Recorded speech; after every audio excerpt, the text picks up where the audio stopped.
'cause you can't keep a storm from coming. Storm coming, yeah. Don't run for cover when that storm comes. Don't run for cover when that storm comes. Storm coming, yeah. Don't run for cover.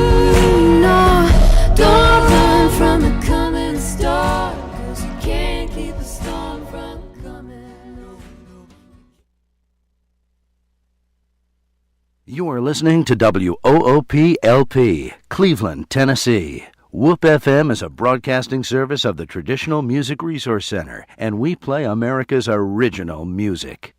Where'd the old town go? They moved it all north of here in the shopping mall.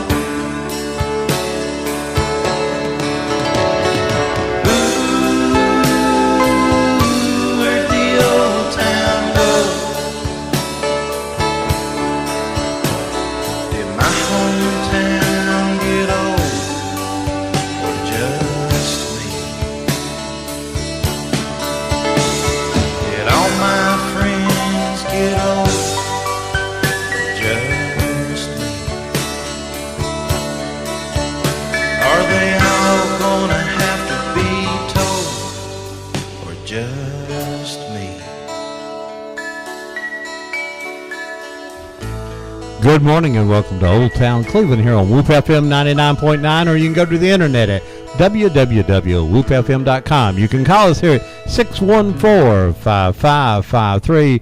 Good morning, Deb. Tell us what's going on today. Good morning. We just did about a 45-minute show. If you guys happened to catch it, we were talking to the folks down at the Cleveland Speedway where the action is. And the polo matches just started. That's right. About 5 minutes ago.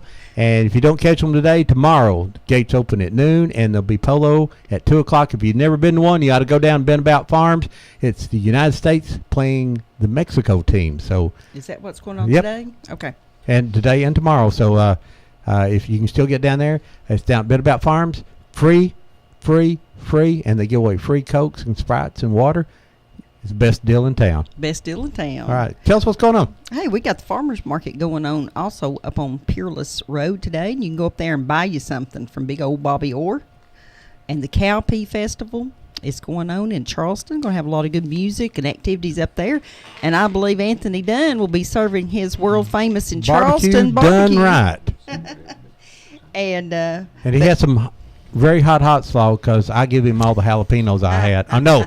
Habaneros. Yes, and some really hot slaw going on there. But folks, we've got Arnold Botts and his stepfather Tommy Benson in here today, and we're going to be talking about the days before the ambulance service and when the ambulance service started, and about the funerals homes in this area. And so, if you have questions or comments, you can call in with those.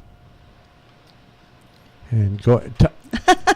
I was doing something else with it. Arnold, moment of silence. I've known Tommy for many years, and of course known Arnold better, and a good friend, and we've been opposers and on each other's side, a little bit of error over the years, hadn't we? We have. Yeah, and Arnold is a very good friend, and the best part about Arnold is Vicky, Eric, Andy, and the 3 grandkids. I totally agree. So you've done good there. You've really got a great so. family, and Right. of course, you know that Vicky was a Moore, so I have to say, everybody thought we were sisters, and she tried to. What, you're sisters and brothers in high school, and she tried to tell everybody, no, that's not true all the time. She still does that. Yeah, I claimed her though, but she was the other way around. We're going to talk about funeral homes. We're going to talk about the ambulance service, and Arnold, I know, if I'm not mistaken, you worked when Bradley County started ambulance services. That was one of your jobs, right? That's correct. Tell us about that. Get there a little closer and speak up. All right. When the county took over the ambulance service at that time, Morris Green was the civil defense director, and he was very instrumental in making that happen. And I had prior worked for funeral homes, driving ambulances, but was pleased to become a Bradley County EMT, and in fact responded to the first ambulance call by the Bradley County Ambulance Service. And what was that call, Arnold? Do you I'll recall? never forget that. That was at 64 Menace Road. We had just gone on the clock that evening about 8 o'clock, and a call came in, and I was up first. Responded to a major car accident at 64 Menace Road, and transported as many as 4 patients in my ambulance back to Bradley Memorial Hospital. 4 patients in one Exact- ambulance. And that was, at that time, that seemed like the thing to do. In hindsight, probably should have called for a backup. But we got them there, got them safe, and that was what was most important. Well, now I understand that there's a friend of ours who calls this station quite often. His name's he goes by Bob Cash, but we really know him as Bob Evans. I understand you may have picked him up out of a tree. I think that he was before the ambulance No, I service. think I was thinking, but he was learning to parachute, Okay. and he jumped out of the plane 3 times and is yet to hit the ground. Trees This have is a problem. Tree, building, car, I think. Yeah. But the first time he hit a tree, and you guys from the ambulance service had to go out and get him. we're probably having to carry step ladders or something. Yeah, it was out on So- 60. I think they just cut the tree down. That's what hurt him, when the tree fell on him. But just cut that tree out of the place. That's what happened to Bob. and of course, I tell this story all the time. I know people, but the problem with all this is that his jump master only had one leg. He had lost it in a parachuting accident. I'm going, I think I'd find a different instructor. I don't know. Exactly. So- Well, you learn from your mistakes. Yeah. So how many ambulances did that start over on Wildwood Avenue in the old gas station? Is that where the ambulance service was? No, it started behind the hospital in the Civil Defense Building. Okay. And we started with 3 ambulances and 6 driver techs on duty per shift. So we started, the ambulances were donated by the funeral homes. Buckner's donated a white truck and a red truck, and Fikes donated an orange Oldsmobile, I believe it was, ambulance. So what year was that? That would have been in about 1970. 1970. Now, you said you were techs. I mean, how much training did you have? Could you as long as you could start the car, was you hard or Well, what? some of us were drivers, but we were all trained as EMTs. Okay. It started out as in a correct fashion because we were trained and certified as state emergency medical technicians. Mm-hmm. We also worked at the emergency room for a period of time as we began the process. So it was the first stages of what they now call as paramedics and Right. and other classifications. So how long did you do that? Well, I did that for about a year and a half or 2, and then went into law enforcement. But really enjoyed my time there, and it was exciting to be a part of the, if you will, the first start of county operated ambulance services. Yeah, you were hung around that guy named Tommy McLean, didn't you? Tommy McLean was there in law enforcement. I did, yeah. And, I have finally forgiven him. well, you're one of many who have done that. Finally I think. forgiven him because one day he was goofing off sitting on this motorcycle under a tree up there near Bradley High School when I come out and spun my tires. Okay. So my first ticket was given to me by Tommy McLean. If he hadn't been goofing off sleeping underneath Sure. that tree, and if I hadn't woke him up, with those squealing tires. I think that's why I got it's the all ticket. his fault, right? Yeah, it's his Okay. fault. But I finally forgive him. I forgive you, Tommy. Seriously. Tommy was a good officer, Yeah. certainly. Well, now, Tommy, you worked around the funeral homes quite a bit, didn't you?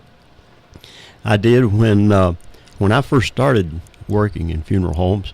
I was working at the fire department, and it was just across the street from the funeral home that L.J. Murphy.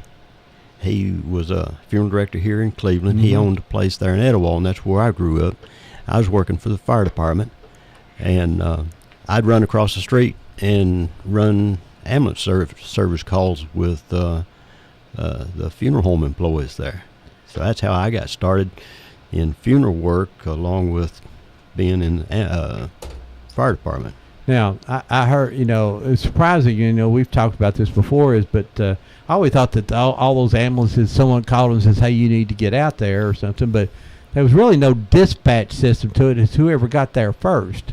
And someone said if it was a multiple car accident, you would get the dead body because it was worth more at the funeral home than it was just hauling them up to the hospital. I don't know if that's true or not. I'd like to think that it's not, but it certainly could be in some cases.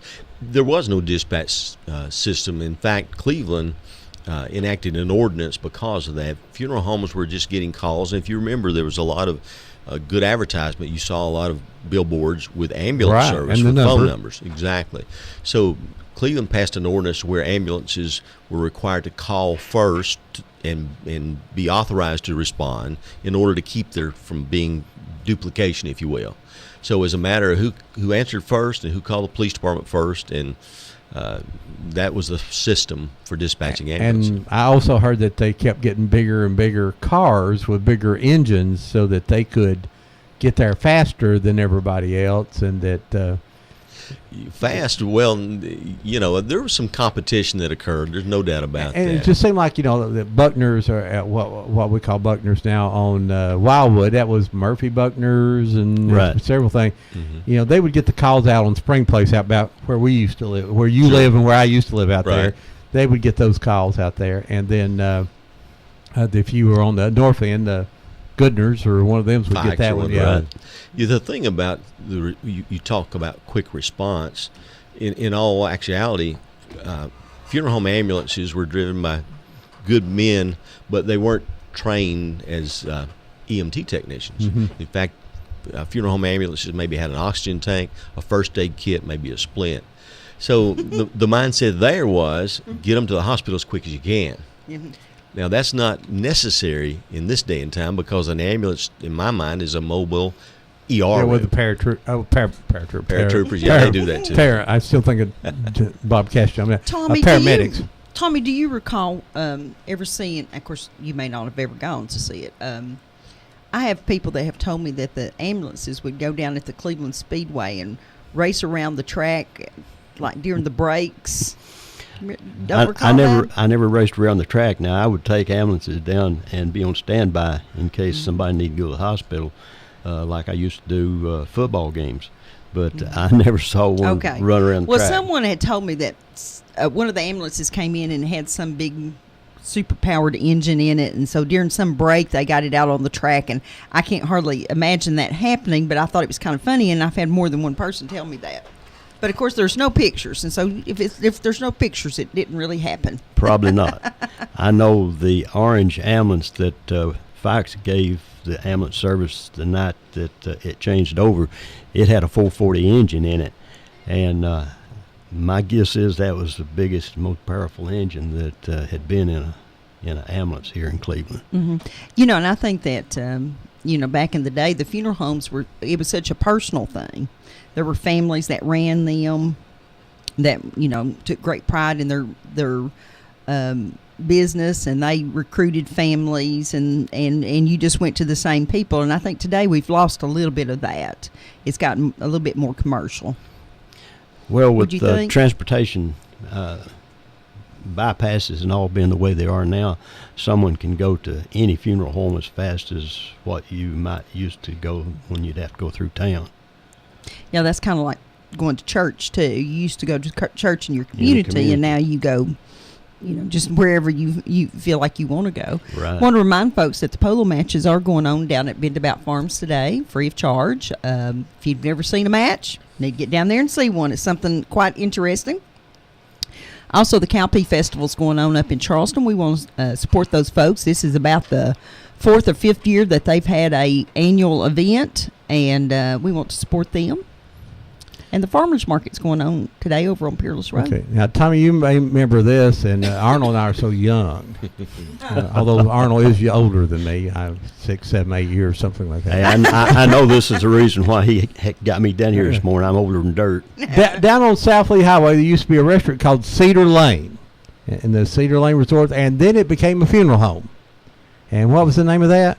That was Murphy Funeral Home. Murphy, and it was and the building's still standing there. Mhm. But one of the interesting things I understand, Then it that- became McLean's, I believe. yeah, things was that it was it was Cedar Lane. I never ate there. It was long gone before I would come around. But on top of the roof, it said Hot Biscuits or something, and then after it became a mortuary, it still said Hot Biscuits up on top. They And can get that to go away. and Neva Chase Murphy or Neva Murphy Chase, I'll never get her name right.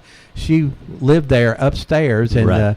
they had someone had brought in a body that didn't get claimed, and they sort of lived with the body for a period of Wow, so the time. state paid for the And burial. it's sort of they was a just good gave him a story. name, and he was a friend, and Yeah, Murphy's Brothers. Mm-hmm. Right. Murphy's Brother Murphy. Funeral Home. Yeah, we I was got- wrong. It was Murphy Brothers. right, and They're the ones that had the hearse sitting out, not the hearse, but the horse-drawn hearse. Yes, Horse-drawn and I hearse. think the big joke is that there's a bunch of fellas just kind of hung around there, and they kind of put that hearse together. It was unassembled in a box. Tommy's laughing. He's heard this story before. It was kind of unassembled and just kind of in storage. Well, they put it together, but they put it together upstairs, which had serious problems about it. And he said, well, so Mr. Murphy had him to move it downstairs, and it sat out in front of the funeral home there. And he actually was the hearse driver or the carriage driver in a movie that was filmed in Knoxville. All the Way Home was the name All of the that way movie. home. Yeah, and actually that horse-drawn carriage came from the old McLean Funeral Home downtown. It was there as well. that downtown is on 2nd Street. I'm sorry, Second and Broad. It used to Right. be right there. I'm sorry, Second off of between Ocoee and Broad. Church. Church. Yeah. I lived as a child. I lived above the McLean Funeral Home Uh-huh. when Murphy's took it over, and that funeral home building used to be a car garage, and there was a car ramp. elevator in the back of it that would still Now, be where used was to take that bodies building? up. That's going to be right above Pioneer Credit. You right were there. Elaine. Oh, okay. Elaine Yes, I got it. Ball. Yeah. I can't think of it. She bought Lambert, that back. understand. Lambert's Concrete is Yeah. now Yeah. that building. Well, the concrete folks from the concrete people tell me that the funeral home sign is still upstairs there. That probably so. Yeah, it probably needs to be at the museum. But you mentioned the horse-drawn carriage. When we talk about powerful engines now in ambulances, but ambulances in the United States got their start during the Civil War, when they would go after the injured and bodies on battlegrounds, and then after that, fire departments and even ambulances begin to do horse-drawn ambulances. They develop a system where harnesses on horses could be dropped down on them and fastened within 60 seconds so they could respond quickly. So that's the way ambulances got started. I think after that, hospitals started doing horse-drawn ambulances. In 1899 was the first motorized ambulance, and it was out of a hospital in Chicago. So we started out in that manner. I know that I've seen pictures of our very first fire equipment here, and it was horse-drawn. Mm-hmm. And I believe Mr. Horner was the chief at that time, probably 1911 or something like that. It was again an evolution in time, as you saw how they said hospitals attempted trolley cars to be ambulances in some larger cities, and they tried a lot of different ways in which to get an ambulance service going. But everything has to start somewhere, I guess. So I think all the funeral homes we have here now basically went through all kind of changes. And now, Tom, you help me because you go back. There was Goodner Kirkpatrick, right? Right. And then it became Goodner's. Right. And then it became something else. And then Goodner Allen. Goodner Allen. And then it eventually became Grissom's. Right. Okay. So, and then Buckner's over. There was Buckner's North and Well, there's Murphy Buckner yeah, first, and that was over on Wildwood. Mm-hmm. And that building basically is completely different than what it was, because it was an old 2-story house at one time, wasn't it? Right. If folks are curious about someone that may have passed here in the community, and curious about their cause of death or anything like that, there are public records at the Cleveland Public Library. The funeral homes here have been really good about sharing those records with the history branch, but the McLean Funeral Home Registry from 1907 to 32 is available there. Murphy's from 1957 to 67, those records are at the Cleveland Public Library. Goodner Funeral Home, 1969 to 74, and Fike Funeral Home from 1917 to 1932. Because we didn't start having death certificates until the mid-20s. So those 1917 records would be real important to somebody if they're trying to figure out where someone's buried, or maybe a cause of death or a death date. You probably could find them there, but that's at the history branch of the Cleveland Public Library. Well, I know that ambulances going out is a sad thing, and funerals are sad things. but there's some crazy things happen along the way there, and I want you to And think Ron's about. going to ask you now to know, tell him something. and I want you to think about it. But something crazy happened, and you don't have to share names unless you really want to. Arnold, do you remember any crazy calls you went on as an ambulance driver, Well, there's or how many times you run off the road or something? we're not going to talk about that.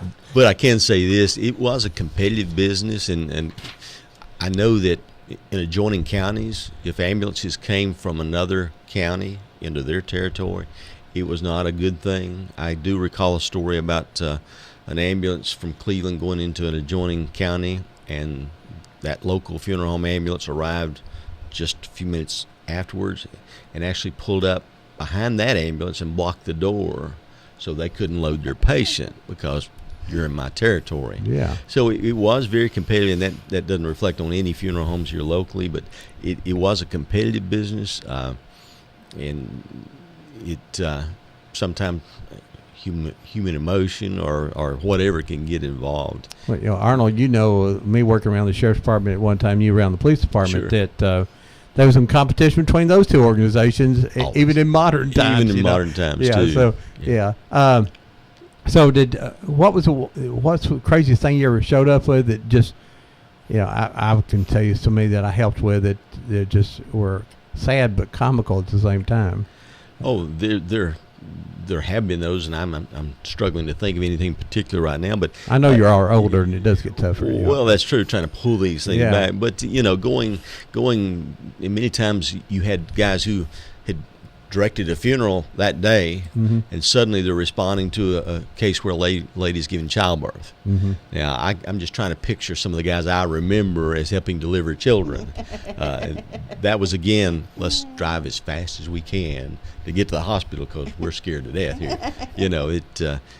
They handle all sorts of situations. I remember when working around the sheriff's department, they had one of those pregnant calls that I was always on the other end of town, no matter where I was. I just didn't want to be there to deliver the baby. Well, and I can remember as an EMT at Bradley County. In fact, the EMT I worked with was David McCamus. And David McCamus delivered a baby in the back of our ambulance on one or two occasions. So, again, very capable people and very capable individuals who knew what they were doing. I was David glad. McCamus? Yes, David McCamus. Okay, yeah. well, I'm impressed. He had his moments. Yes. But I was pleased I was a driver that day. For Yeah. sure. Yeah. You was talking about something funny. It wasn't quite so funny for Arnold, but No, Arnold's looking concerned. Yeah. there was he'll remember this when I start to tell it, but I'll bet you he's tried to forget it. The police in Cleveland got a call from up north about a boy that had left a family up there and had his children with him, and he was a known drug user, and they knew that the children was probably in danger. Well, they found him at a motel, checked into a motel over on just off of 75 there at 25th Street, and Arnold and I went over in an ambulance to pick him up, and he was hopped up on some kind of drug. It was they give me the name of it at the time, but Arnold made the mistake of being the one to get in the back with him, and that boy, these drugs will really make somebody strong, and he rattled Arnold all over the back of that ambulance. All I could And see every Arnold now. was saying, drive faster, drive faster. I'd look in the rearview mirror, and every now and then all I could see was big old eyeballs, and I never knew whose it was looking at me. But we got him to the hospital where they could get some restraints on him. But that was something funny. And talking about, he was talking about the ambulance pulling up behind the other one at the scene of an accident, and that must be true because I heard the same story when I first come to Cleveland about the way the competition was with ambulances, and the driver of the second ambulance that pulled up and blocked the door, as he started up to the scene of the accident, he took the keys out of the ignition of the ambulance that he pulled up behind, pulled them out of the ignition and pitched them over in the bushes so the guy couldn't move his car up in order to get that back door open to get a stretcher out. So there may be something to that story. All's fair in love and war, huh? and ambulance service. Now, And ambulance service. I've heard, I don't know if it's true, but George Poe been done some of this stuff. Oh, I didn't say, George. I didn't say he was one that blocked Okay. it, but now it Yeah. sounds like something he would do. You know, Yeah, I but, think this was out of county. So out of county, we'll but let George off the but, hook. But George has definitely was involved in, I think, in the ambulance services He and was. funeral homes, and He was. A lot of Lee College students would get part-time jobs staying at funeral homes. They provided them with living quarters, and they in fact were on call that night. So a lot of good young men got themselves involved in now funeral ambulance business. when you was doing the funeral home, was people still setting up with the dead then? I'm afraid so. Yeah, they I lived in the house behind the funeral home, and there was a family spending the night one night, and they called me. It must have been about 1 o'clock in the morning, and said that air conditioning had gone off. And I told them that there wasn't anything I could do in the middle of the night about air conditioning, and they was afraid that the body would go bad that they were setting up with. Mhm. And of course, if the temperature outside is just 90 degrees and it's going to get 90 degrees inside, that's not going to affect Take the that too condition badly. of the body.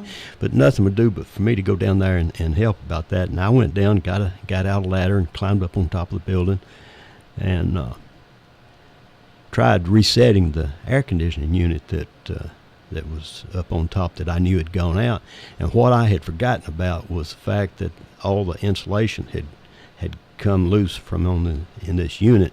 I stuck a screwdriver in there to reset that unit, and I grounded the unit on the frame, and it shot a ball of fire out across the parking lot, and it pitted the glasses that I was wearing. The doctor told me that if I hadn't have been wearing glasses, that I'd have been blind.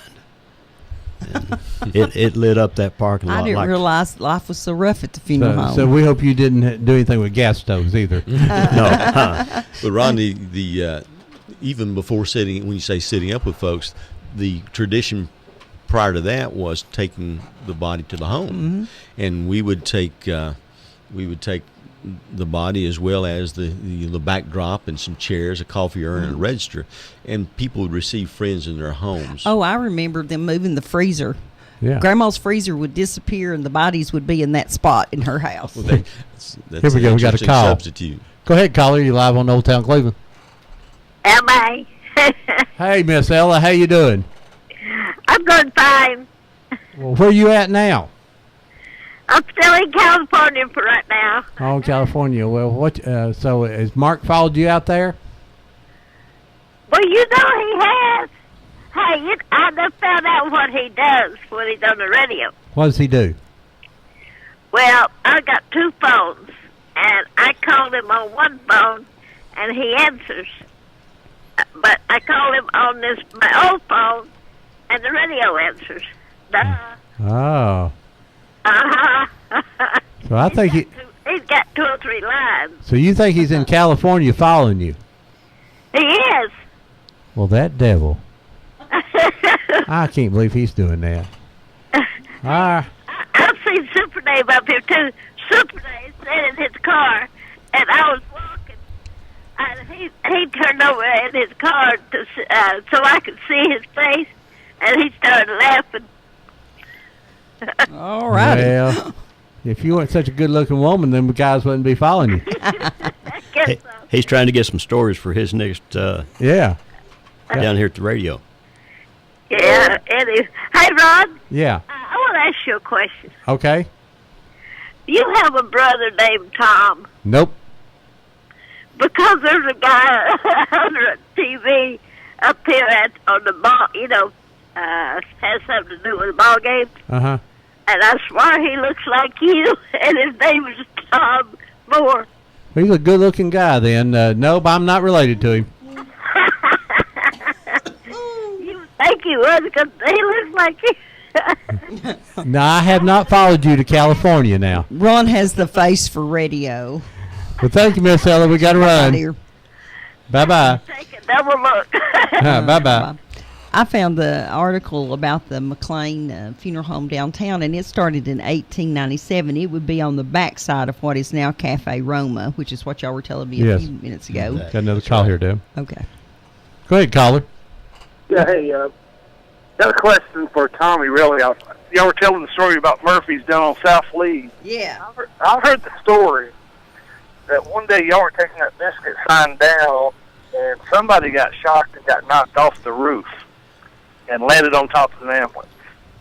Can you verify that, or is that true? Or I don't know that we can verify that. I heard that same story, but I heard it was Ira Cox that got knocked off. Yeah, well, Is that what was wrong with Ira all those years?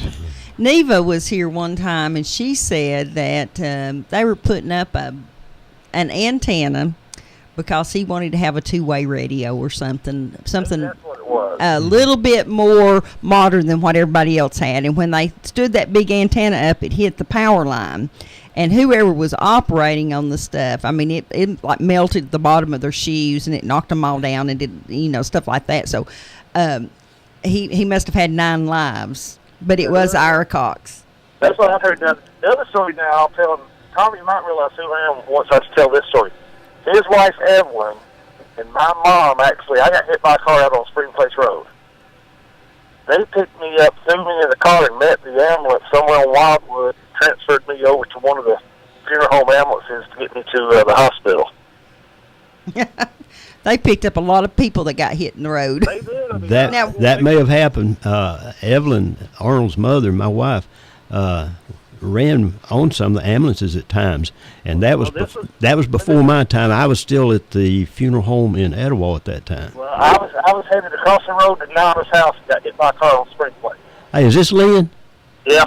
oh wow, okay. This is Lynn Moore. I don't believe any relation. Not that I know of. It's Bobby Moore's son. Yeah. But anyway, Mom and Evelyn picked me up, threw me in the back of their car, and I guess called the hospital or called the ambulance, and met the ambulance about halfway and transferred me over. Broke your leg, didn't you, Lynn? Now, Lynn, Yes. are you the one that told me last week that your dad would come do up the show?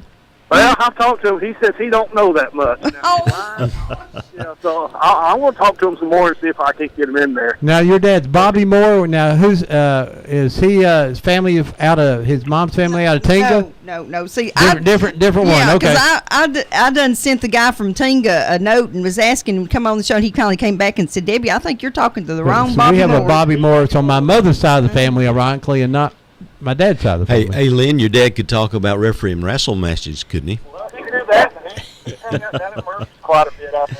Well, I think, Lynn, what you have to do is just tell him that you'll come on with him. Yeah. And once you get them here, they don't stop talking. Oh, I tell you, if you can talk about wrestling matches, we got people listening to that now. Yeah, his he can dad talk about was it. a referee in professional wrestling matches, as I recall. yeah. Oh, he sounds like my kind of guy. Yeah. Also, at one time, I had Arnold Potts as a teacher at Cleveland Junior High when he came into the little short class for EMT type work. I think I think it's you, Arnold. It might have been 10. Yeah, you're right, Lynn. That was just a few years ago, wasn't it? That wasn't way back, was it? About 5 years ago. Yeah, there you go. I remember that, Lynn. Sure do. Okay, good talking to you. But Hey, Lynn. Hey, Lynn. Somebody getting knocked. Wait a minute, Lynn, Lynn. don't go away. Okay. You've got a pretty good reputation and background in emergency work. You ran Coast Guard off of Alaska?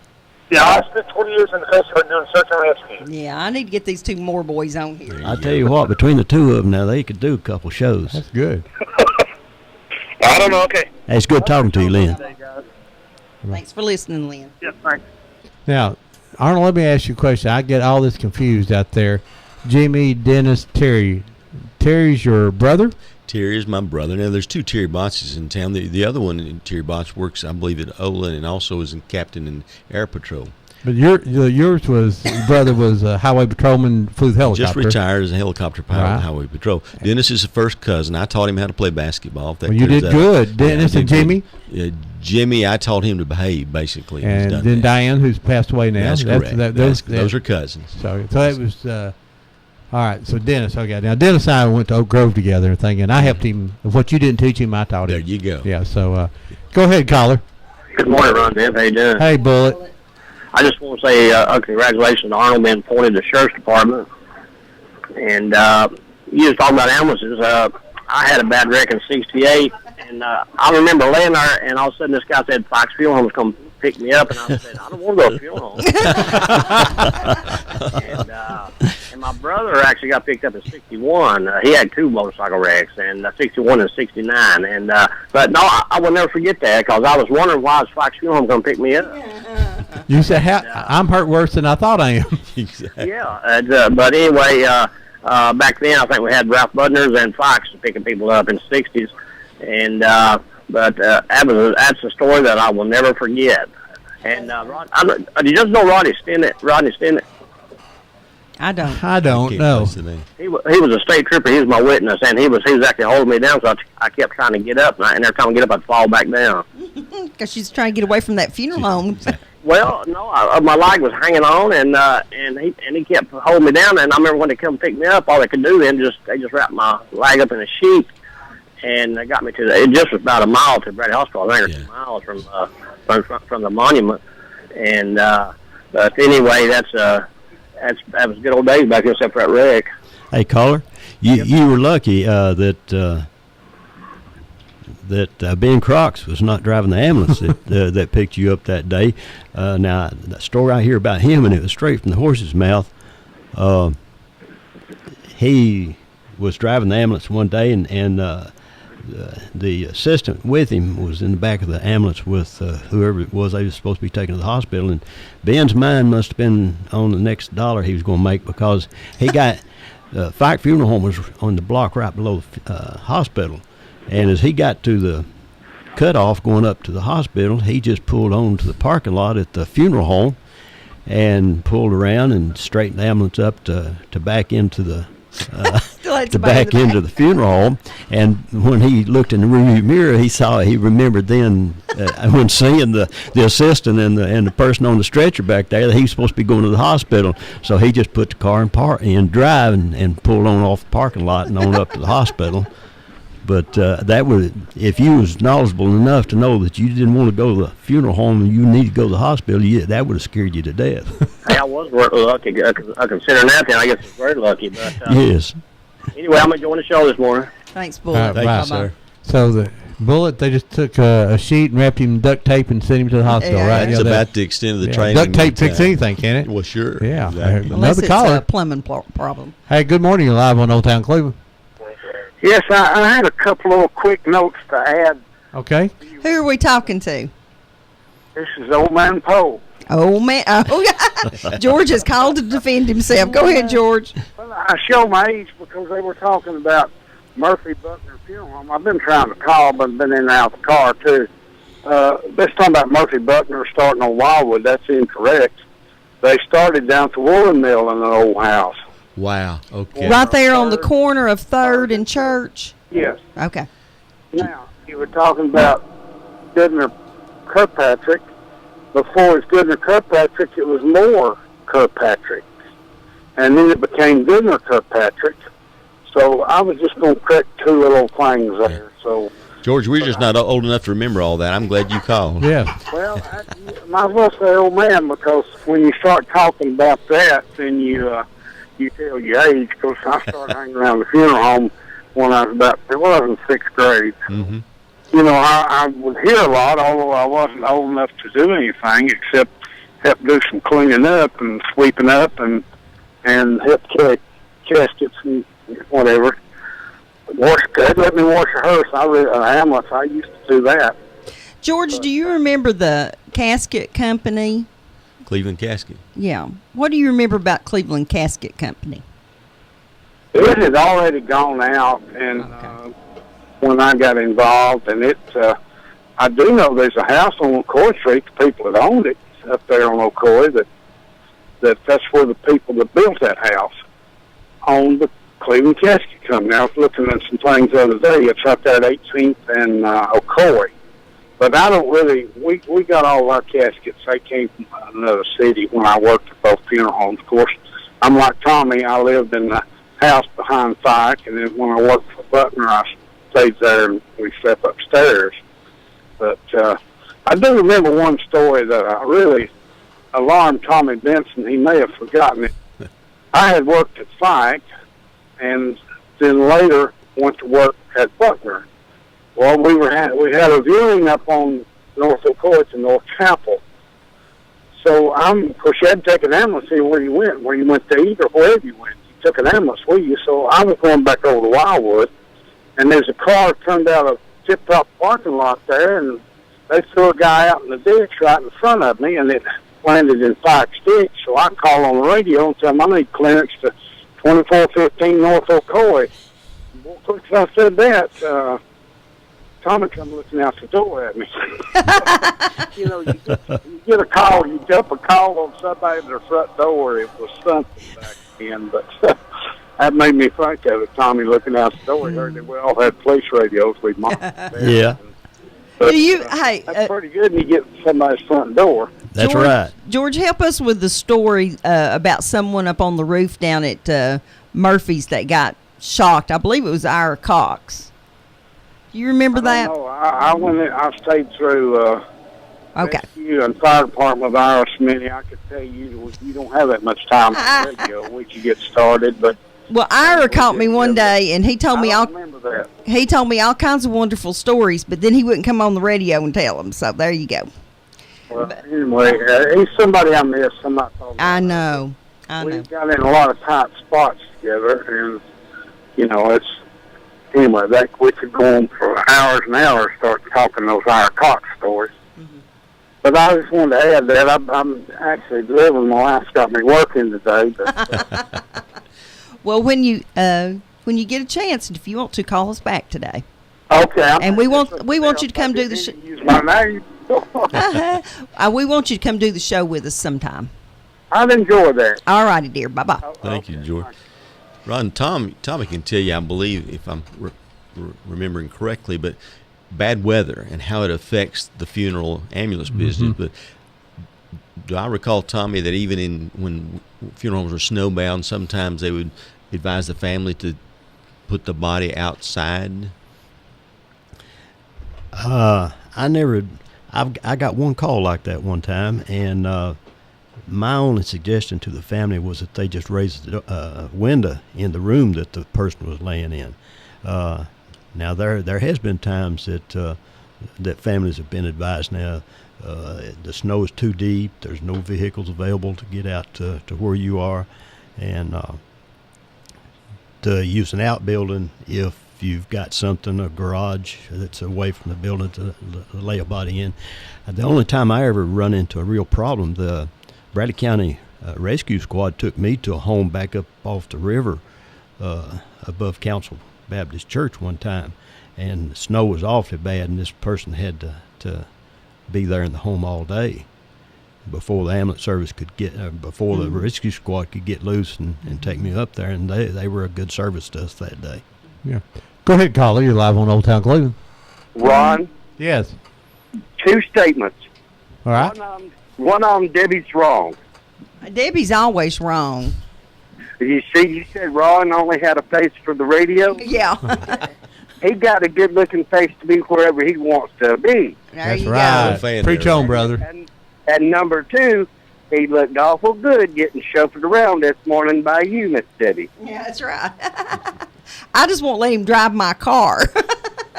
Yeah, you just wanted to chauffeur him around because he's so good-looking. That's it. That's right. Improve your reputation. This is Jeff over at the Oasis, the O Cafe inside the Oasis as you go into downtown Cleveland.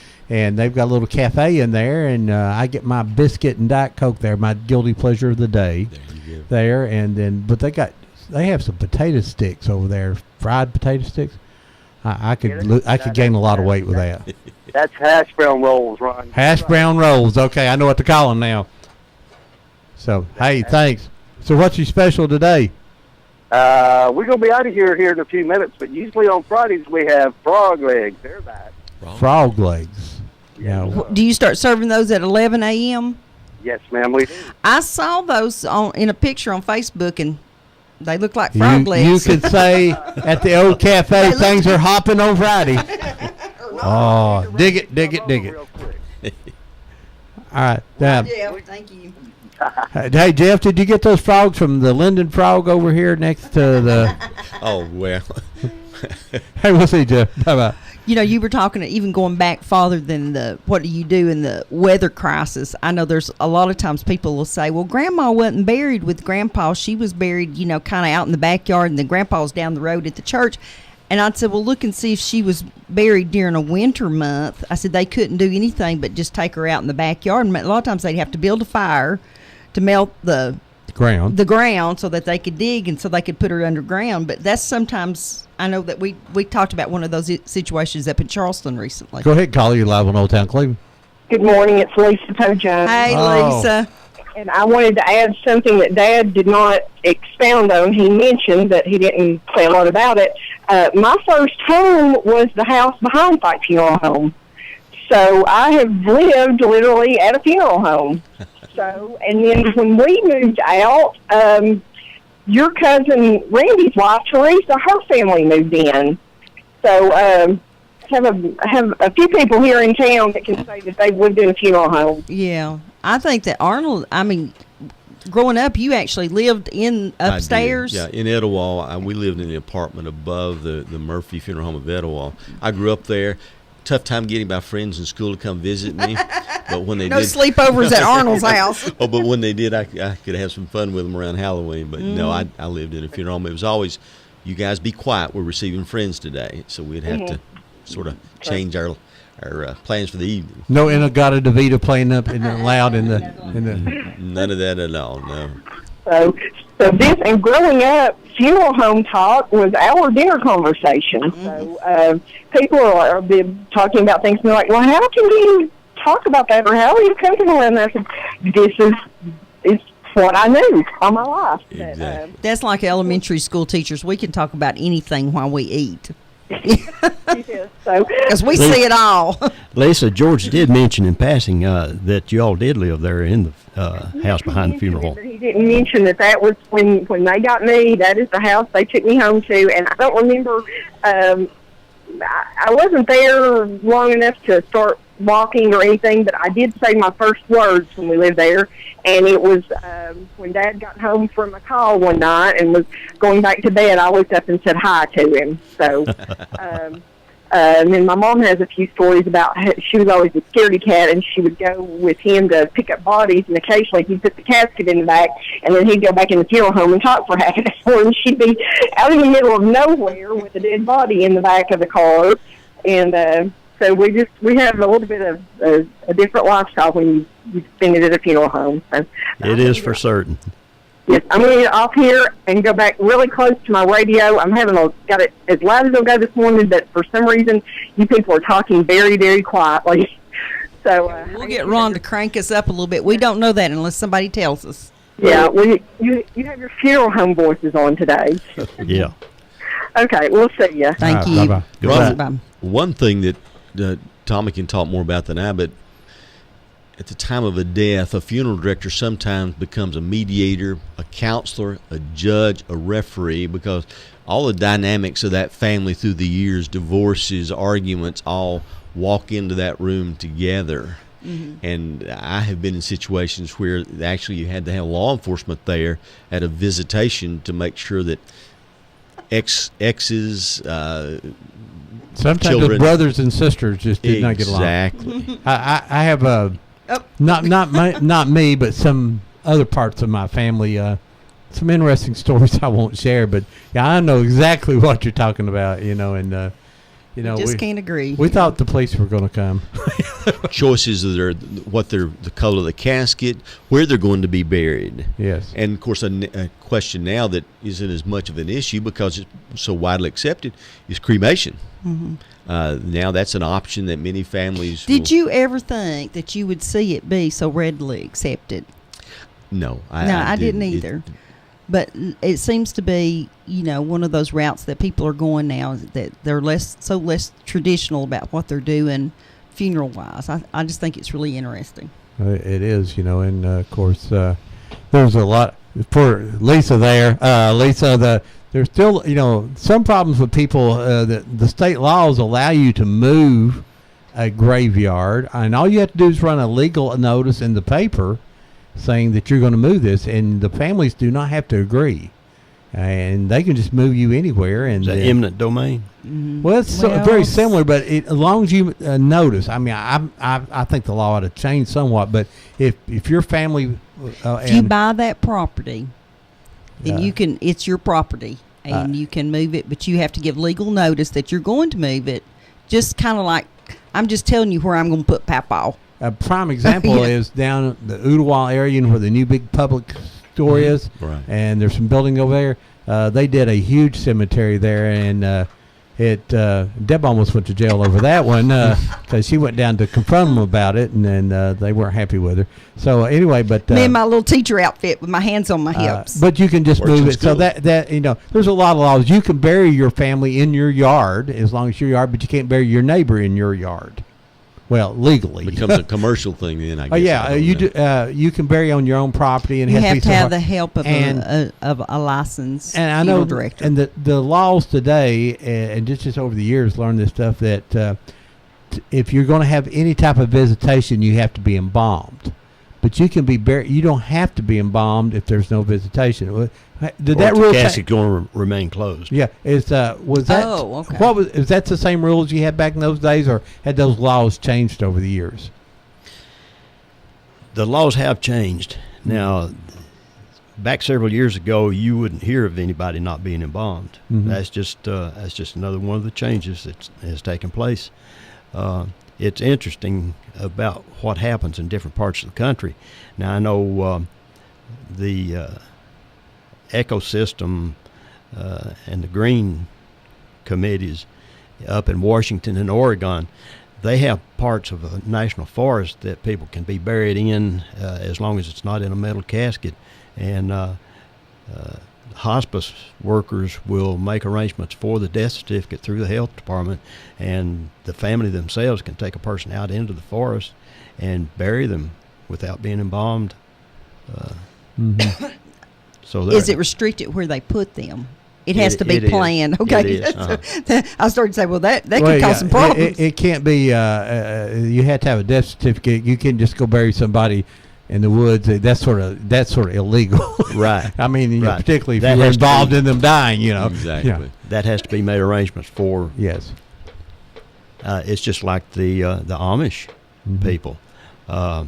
They take care of their own. Mm-hmm. There's no need for a funeral home to be involved, and Well, I understand under Tennessee law, though, even if you want to bury someone in Tennessee, even though they're not going to be in your yard or something of that nature or on your property, that there has to be a funeral director involved in it in some way. Right. And I don't know, I'm sure they get some kind of reimbursement, but you don't have to go to Fikes or Buckner's. You can do it at home, but before you bury the body, you actually have to have someone like Mark Grissom or one of the Buckners or something that Somebody. do that. has Yeah. to have arrangements made for the death certificate. Yes. Okay. So that's big deal. So, yeah, I know. You talk about the There's funeral. Randy Fox on the internet wants to know if his wife has to be dead before he buries her in the backyard. Well, up to her neck, it's okay. I'm sorry. You talk about embalming. You talk about the Civil War, the ambulances. Sure. Well, I understand that's, if I'm not mistaken, embalming started around the Civil War to ship bodies back to homes and things. There was actually embalming stations set up in the Civil War, tents where bodies were brought and embalmed there. There's on pictures on battleground. the internet. Exactly. Yeah. So that process began. Of course, Tommy can tell you more, but I mean, you go way back as far as embalming. But yes, that was a process during the Civil War. And for many years, Bradley County and anything, when they wasn't really. A lot of time, the farms had a area where you just buried the people Sure. in your family, and we can go down to the Hannah's farm down on Dalton Pike, and you go up on the hill there above where Charlie Hannah lives, and they have a little family graveyard, and her great-grandfather was great-great-grandfather, I guess, Mr. Lusk, who's buried there, was Revolutionary War soldier, one of the only one or two in Bradley County that we actually know where they are and are marked.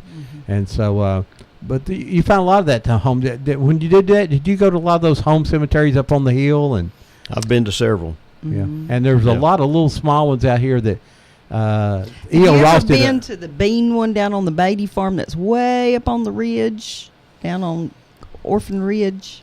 No, I'm not familiar with that. It's where Mr. Lackey lives. Oh, down off in Bancroft. That yeah, area. yeah. You go up on the big hill up down there, and there's several. I graves know found. that. I've been told the story, I guess, in the 1980s. Mr. Stone wanted to be buried up there, and that's where all of his relatives were. And Mr. Beatty had to attach a tractor to the front of the hearse and pull it up the hill, that it was so steep the hearse couldn't make it up the hill. But, you just kind of do what your neighbors want. Especially during that period of time, during a death, you're going to do what it takes to ease that pain ease that pain and make it memorable for the family. That's what it's all about. Now, there've been movies. Did you ever lose a body? You see movies about they get the wrong body in the wrong casket. They're not going to admit it. And that it sounds funny. It's sad too. But did you ever do that, Tommy? No. You never lost a body. I've heard of several around fairly close, but Now, what about when you got to the graveyard and they dug the grave in the wrong place? Ever happen? we've had that happen. Mm-hmm. And that's probably not a real good moment, is it? No, it's not. One instance I remember specifically is a family allowing a family friend to go to the cemetery with our grave diggers to show them where to dig the grave, and they pointed it out, and the grave was dug, and we went down to the cemetery then for the funeral, and the friend didn't know as much what the family wanted as they thought he did. He had pointed out the wrong place, and so we had to go back. Now, the family didn't make us aware of that for probably 3 or 4 months, and we had to go back then and open the grave, take the casket up, move over to another gravesite. Now, is that did that take legal requirements to be able to dig them up? Once that grave is closed, you've got to go to the health department and get a disinterment permit. Did the family realize at the moment that they were burying the person at the wrong place? They did. I'm afraid to say. I Yeah. hate to say, but they realized it when we got to the cemetery, and they didn't say anything That about would it. have been a good whoops moment right there, wouldn't it? Whoops, we're in the wrong Well, place. that would be, yeah, I think we probably could have handled it easier at that moment. I remember being, as a small child, great uncles who, in the family, it was they took it on as their responsibility. That's how they helped, and they'd go out and dig those graves with with shovels, and you would get, and they wouldn't come to the visitation or anything. That was what they did. That was their job. They did that. And when you'd get there, they were still there finishing up. It took that long to dig. A 6-foot hole is pretty deep. Yeah. But now, what was Bingham? Right. Was it Ray? Is that his? What was his first? Their grandfather, their great grandfather, dug graves. Jim was the oldest one that I was associated with when I first come to Cleveland, and his father had dug graves. They could and dig then one. his son Earl, and then his sons. Ray was one of Earl's sons. That's So right, right. That was 5 generations right there. I guess Ray's dad is the one who he had some arms on him, Yes. and he could dig a grave.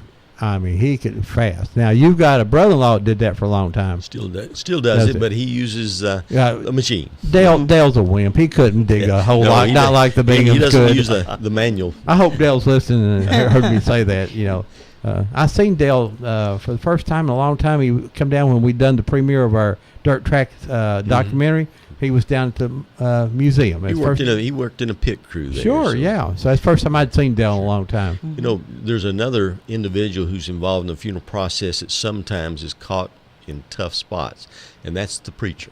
Mm-hmm. Again, sometimes people expect a lot out of that service or that sermon, and sometimes it's hard to come up with even good things to say. So I think pastors have been He dressed challenged. well. Exactly. I think in recent years, the greatest comment I'd heard was when Cecil Swallows died. And he was, CCAT was a big listener of ours, and he called in all the time and stuff. And they took him out in style. All of his buddies that had played bluegrass for 50 years sent him off with some grand music, and everybody there said it's the first time I've ever, heard people clap at a funeral. Yeah. And, it's, I think now, we do more of the celebration of life than what we used to do. Exactly. I've been to some that there was a sermon preached. Sure, exactly. And then some that, like you say, they have to look at the piece of paper to come up with the person's name. Exactly. Well, I went to my grandfather, they done his services at Liberty Baptist Church down in Tinga, Georgia, right there at the edge of Tinga, Georgia. And then they got in some Southern Baptists going on down there now. I remember that very well. I was a young boy when that happened. 18, 19, something like that. But well, there's been altar calls at funerals. Oh, and yeah. There's been decisions Oh, there made. was at that one, yeah. Exactly. Yeah. So it's an opportunity for a pastor to extend an invitation for salvation. So. Let me mention what I mentioned, Tinga. Next Saturday at 1 o'clock, 1 to 5 at the Tinga Baptist Church, which is right behind my grandpa's house, when he was alive, of course. And they're having a reunion. If anybody's family grew up in Tinga, Georgia, so Bob Evans, you need to be there. If you were related to the Eppersons, the Keefs, the Wilsons, the Kaylors, Hendricks, Eppersons and Hayeses, Rosses, Dunns, that would take a whole lot of people. Believe out of that little bit area, how many of those people? The last time they had one was 2011. Mm-hmm. And everybody brought their pictures, which I hope they do that again. And it was just a lot of fun. But they'll have it there in the fellowship hall from 1 to 5. You can bring if you can, bring a dessert or some kind of more like finger foods, I think. Also, the Trevina reunion will be next Saturday. And then the polo matches will be next Saturday and Sunday also. Yeah. Gray Epperson up here on the highway. Gray Epperson, your family's Tinga. Dennis Epperson, the builder, your family's down there. Jack Epperson, you remember the Eppersons that worked with you? I do. That's their families from down out of that area there, and the Dunns. Dunns all out of Polk County and all that. You drive through there now, and it's not even a wide spot in the road. We often laugh. There's a building for lease down there, and it says for lease. Call Bob. You don't need a phone number down there. Just don't need everybody last knows name or phone It's number. only 3 numbers, I think. That's pretty small town. Mostly Tinga is made up of people who ran out of Buck's Pocket, aren't Yeah, they? that's it. It's a all suburb. Bon Urges and Bucks and Easley Ford. There you go. And we all swim down in Easley Ford and Busted Rock and baptized in the river. And went to the Gin Slough and the Conesaga Lumber Mill. We're all parts of that. Well, I think that going back to the ambulance service, we can't conclude this program without expressing our thanks for the current EMS program. When I said they're rolling emergency rooms, that's really what they are. It's amazing what they can do now when they arrive on the scene of an accident or at a home. They can, through our modern technology, they can send different facts and data to the hospital. Right. The doctor can read it there in the ER and advise him as to what they need to do. Think about our air ambulance now and what's happening there. Now, via helicopter, someone can be in the operating room in Erlanger in a matter of 20 or 30 minutes. It's just amazing what these men and women are now doing. I know that, and on top of that, now our Cleveland Fire Department have a lot of EMTs, and they do, and they the rescue actually inside the city, and the county fire department and as well. The county. Just amazing at the ability, and I know you remember when we first got the first Jaws Alive. We used to use blocking tackles and get onto a tree and crank the doors open. Now that you got those machines, just pop the doors open instantly. So a lot of life saving and just. And all the emergency management people here, I know you have officers now. They're EMTs also, and I think that'd be even if more and more of that officers get EMT, and of course the county needs to learn that if someone gets an extra certification like EMT, probably need to pay them a little bit more. Sure. I really, and of course, don't want to talk about taxes. I'll get run out of town. I'm a Democrat anyway, so I'm not running for nothing. Ron, it's time for us to take our mid-morning break here. We're going to be back. When do you need to slip out? I'm going to slip out during the break. Okay. Well, before we take the break, I want to say congratulations to you. Let's get this phone call before we go here. Sure. Go ahead, caller. This is George Cole again. Yes, sir. I had 2 things you've been talking about while I was listening we just said something about Jaws of Life. I'd like you to know that Ira Cox, myself, Emery Bryant, used the Jaws of Life the first time on South Lee Highway just before you get to the north and south truck stop. First time we used it. So, wonderful I think we too. still got some pictures of it. Another thing you was asking, did you ever get the wrong body, the wrong place, or whatever? I can tell you a quick story about that. If anybody ever heard of Spencer Crocs, I worked with him years ago, and we answered the first call to Bradley Hospital. And back then, years ago, Bradley Hospital was the only one that never did take a body to the morgue. They just leave them laying in the bed.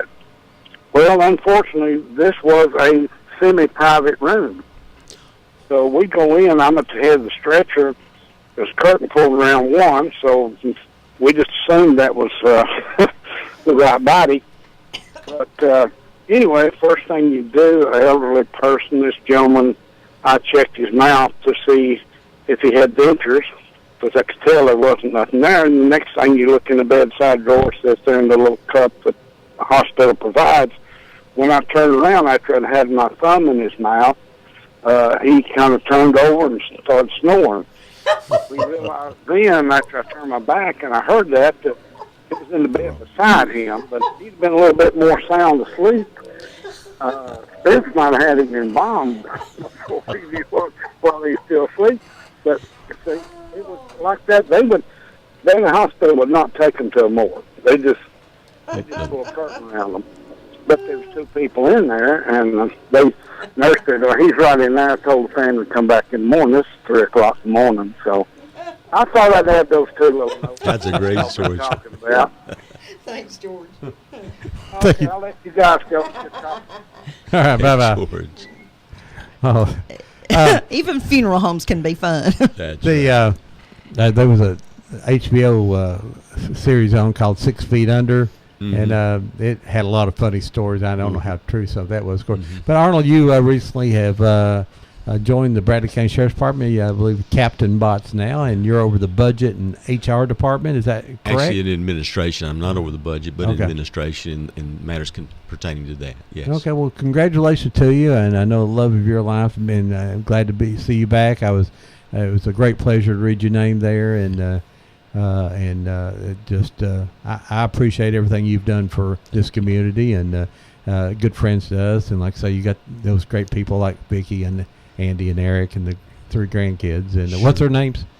My grandkids? Yeah. Weston, Ashton, and Cooper. And they're all going to be bots because he didn't have any girls. Let me say this. I appreciate Sheriff Watson for extending me that opportunity. It's a chance to go back and finish a career I started 4 years ago.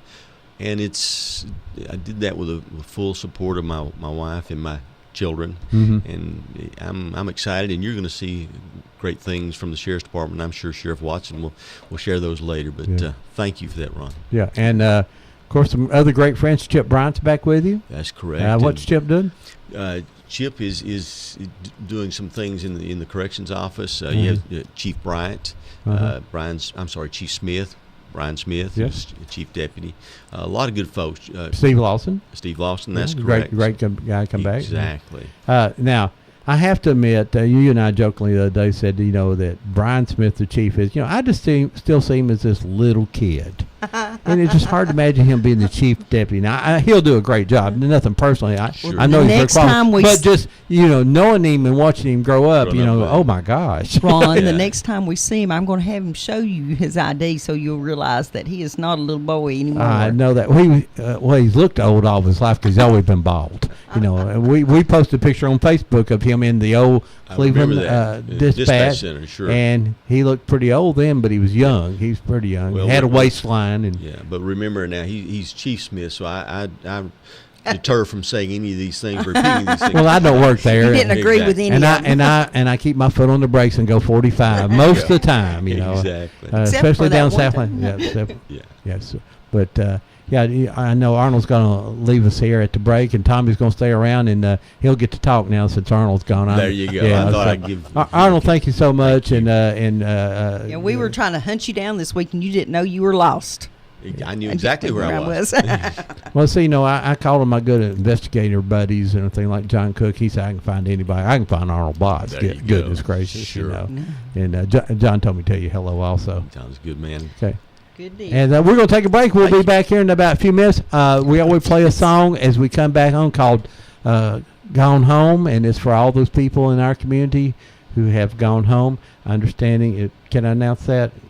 about Mr. Evans? Yeah, I believe so. I believe so. We lost Perk Evans. Perk Evans passed away last night, and a person that a lot of people know, great graphic artist, and been around websites and some of the sheriff's department.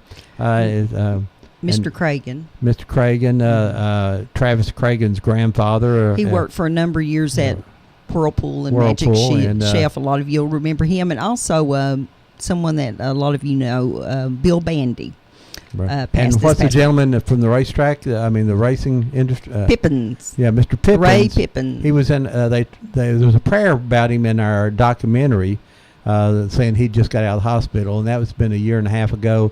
He passed away 2 nights ago. So we'll play that song "Gone Home," and if you have anyone in your family, this is for you. Thank you, Arnold, and we'll be back in just a few moments if I can find the right buttons to push. Push them all. Yeah, let's see what happens here now.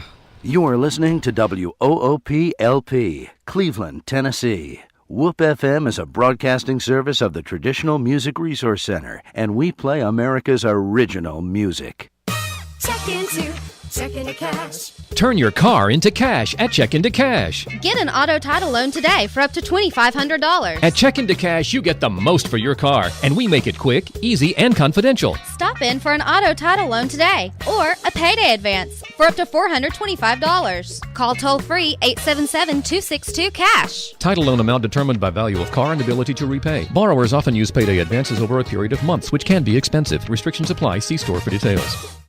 If you need a little green, Lending Frog is making deals. He'll lend you cash on any kind of wheels. Borrow just a little, or you can borrow big. Lending Frog is a new financial gig. It's hip to hop into cash.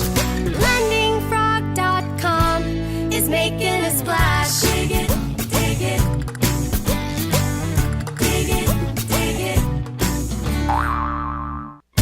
Wheeler Technologies has moved. Visit them at their new location at 490 Grove Avenue Southwest next to Bradley Rentals. Same great folks, same great service with a better location to serve you. Call Wheeler Technologies for voice, data, and security needs at 664-TECH. That's 664-8324. And remember, depend on Wheeler Technologies for the current time and temperature every day at 476-1111. Tennessee Alarm Contractor C1750.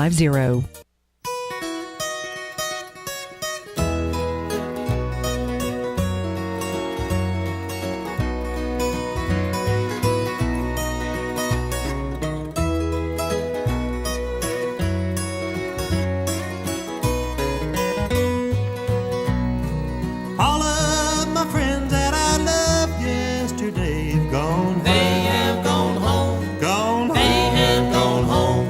The songbirds are singing, the dells seem to say have gone. They have gone home. Gone. They have gone home. They've joined the heavenly fold. They're walking the streets of pure gold. They left one by one as their work here was done. Gone home. They have gone home. Gone home. They have gone home.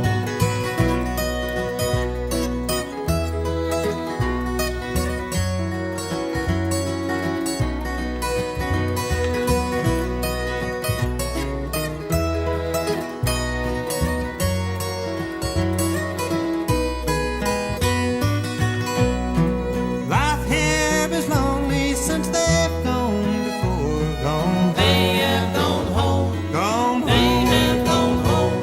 The old weeping willow that stands by the door sadly sighs. They have gone home. Gone home. They have gone home. They've joined the heavenly fold. They're walking the streets of pure gold.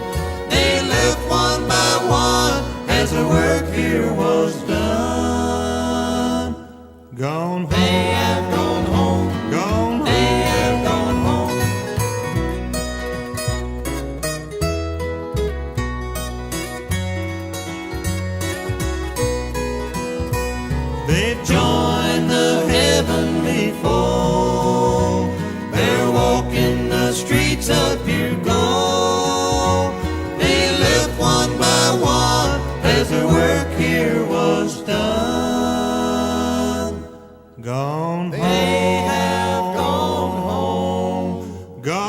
gone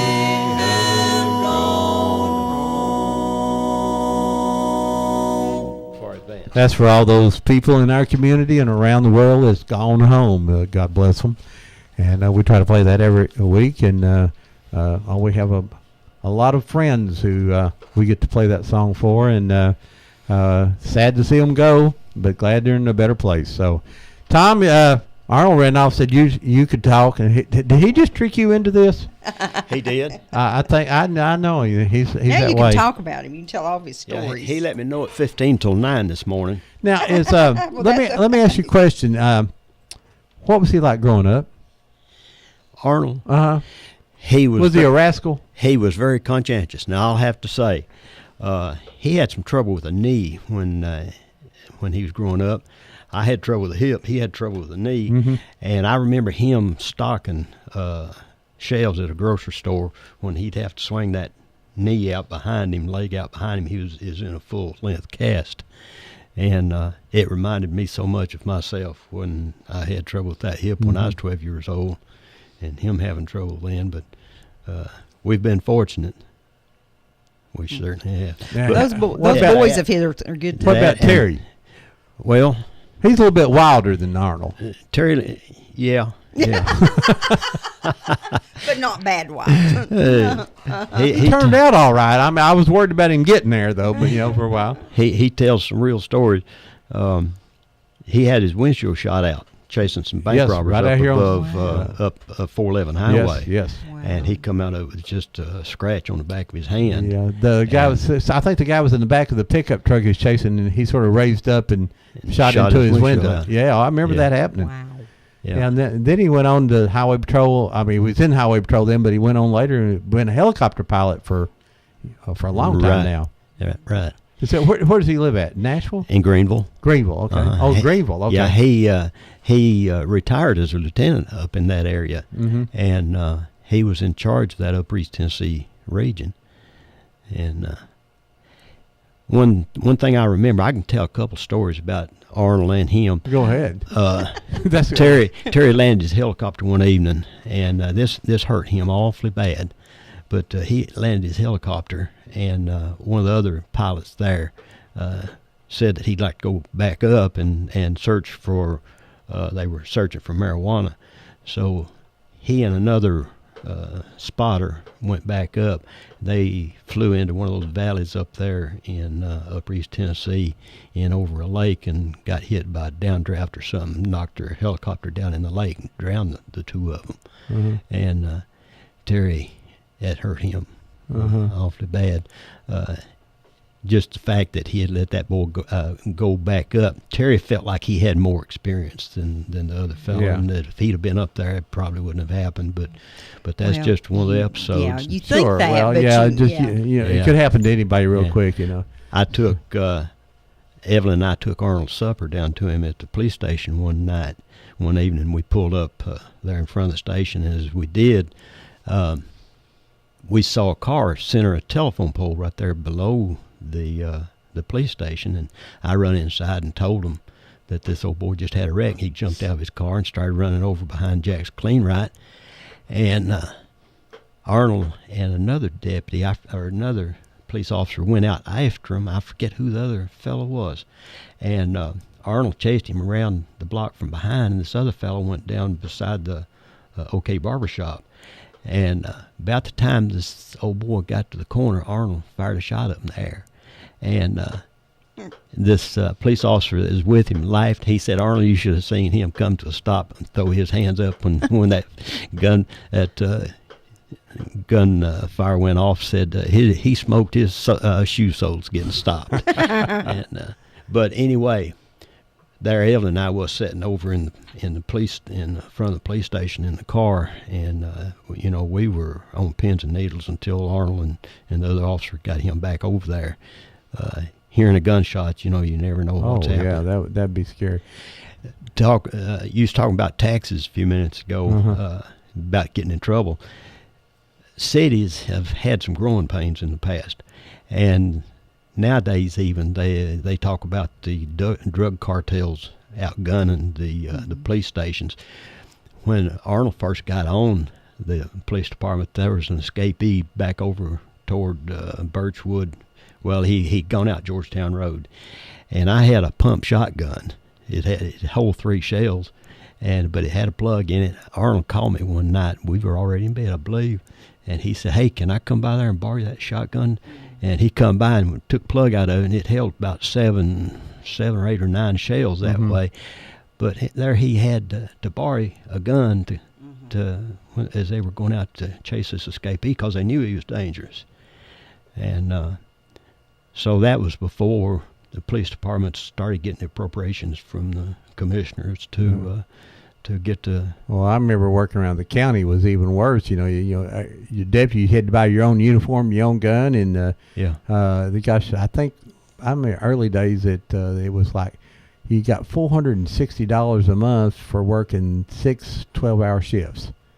And then they didn't count your court time on top of that. So that was not much pay back in those days. That's right. So, but it's got improved. And, of course, the law enforcement has improved with it. And pretty amazing we did a good job back in those days, what little they did have. And no one wore a bulletproof vest or anything. And I guess we're all lucky we all didn't get shot.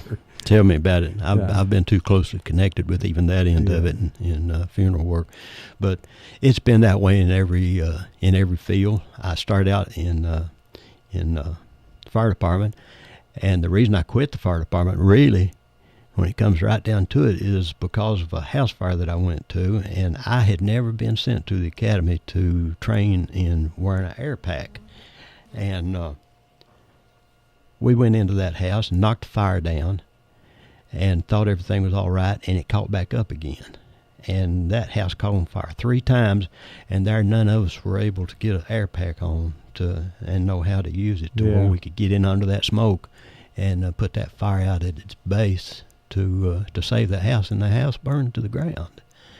So it wasn't long after that I quit fire department, went to work for the funeral home, and I've been in everything. I've been a volunteer. I was on the volunteer squad at the first one to graduate and work in the Woods Memorial Hospital there in Etowah. We'd go up evenings and work a shift, pushing patients around in wheelchairs and things like that. And then the funeral work got to take too much of the time, and I eased out of the volunteer in the hospital. But then the OSHA regulations and all kinds of regulations would have forced the ambulance, the funeral home owners then to really do too much as far as ambulances go. So the county took over the ambulance service. That's a good thing. I'm glad you brought that point up. Is I didn't know why all of a sudden Bradley County said we need this. Was it a legal issue, or Bradley County said, "Hey, we're just going to take over," or was the nursing home saying we just can't do this anymore? It was a little bit of it all. Federal regulations with the advent of interstates, they started governing a lot about what would take place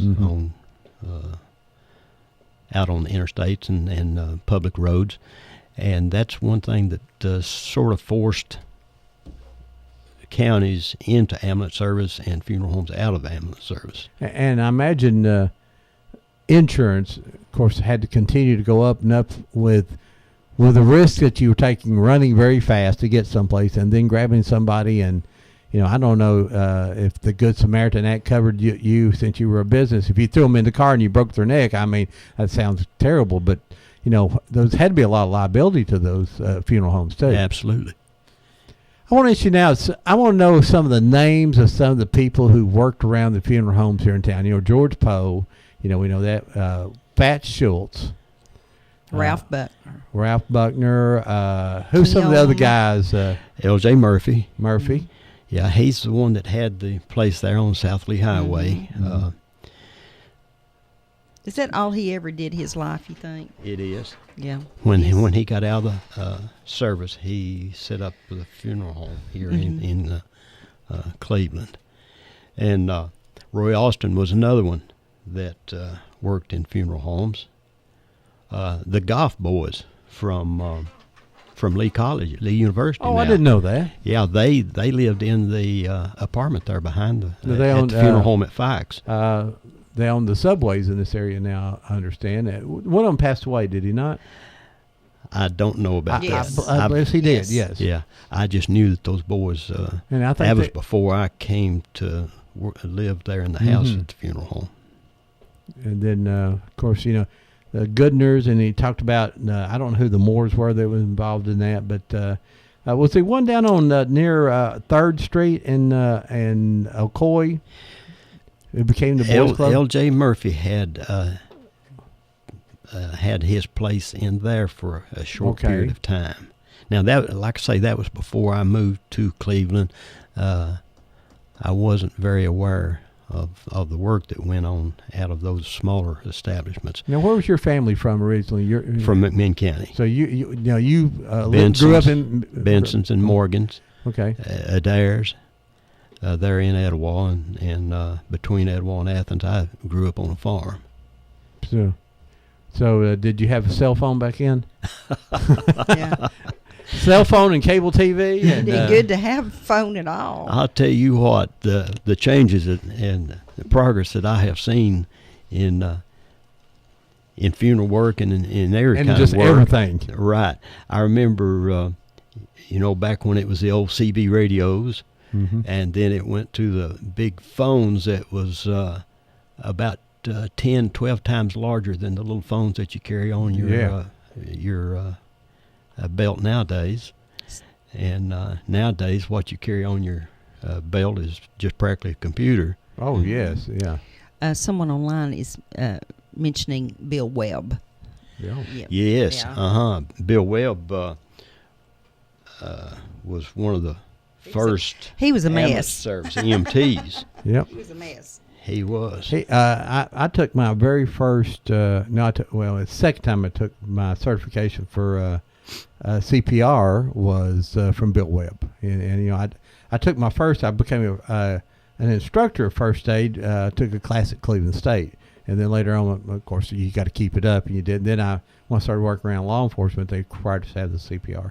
And I can tell Bill Webb that I had to perform CPR actually in real life 3 times. And unfortunately, one of those was my father. And unfortunately, none of those people live. And that's usually, unfortunately, the truth with all CPR clients. Well, not all. But not all. But there is that 1 or 2 that it does save, and that's why you continue to do it. But the odds are against you, but you got to try. Right. And so and I thank Bill Webb for all he taught me. And Well, now in the schools we have the defibrillators. Yes, isn't that Yeah, something? and that was used just last week down at Rossville or Dalton, somewhere down in there.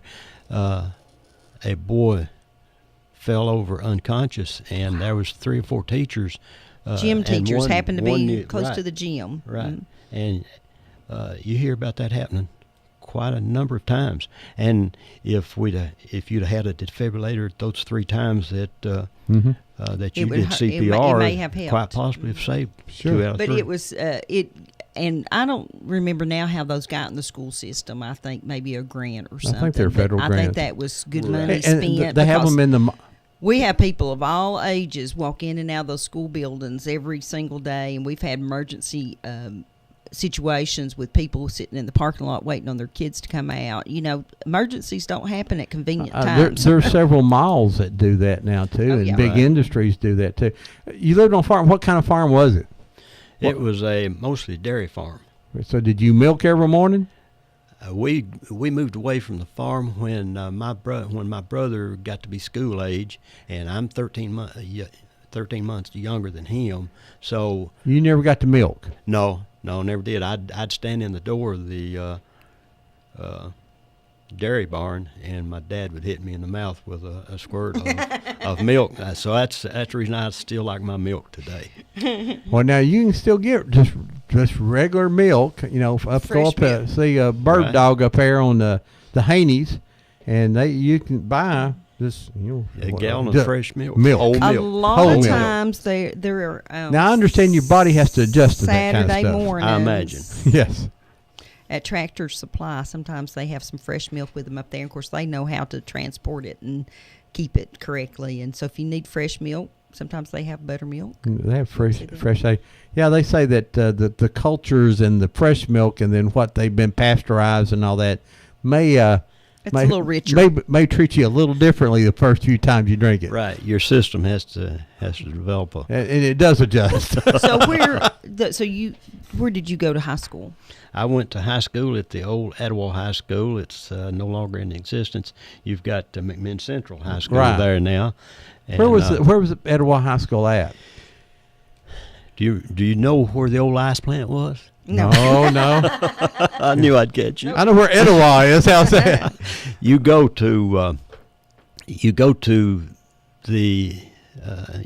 up Tennessee Avenue. There's several traffic lights going through Etowah, and when you do you remember where the little old police station used to sit right there on Tennessee Avenue? It was at a Texaco service station. Right there in front of the. I know where Tennessee Avenue is, but I don't know anything about it. The old train depot. Okay. There's a traffic light right there as you get into the train depot. You turn left, and you go up to practically to the. It's about 3/4 of a mile on that same street there. It's 8th Street, and the old Etowah High School set right up there. Okay. And I did not know that. Now I know that there's a Carnegie Library building there, which is the Carnegies at Carnegie Library, right? And they put about 1,400 of those around America, I believe, and Etowah got one of those. And Etowah still has their standing, which is right unique. And right. It's the city offices now, I believe. Right. And when you turn left there off of Tennessee Avenue and go to the end of the block, the police station and fire department is connected. They're both in the same facilities now, and they're on your right at the end of the block, and the old Carnegie Library is right in behind them. Right. And I think in recent days they've had some sort of fundraiser to kind of, when you have an old building, we all love them, but it takes a lot of upkeep on them. So if you're ever looking to donate a little money, they can always use it. So what your first job? I mean, what did you do before you got into the funeral business?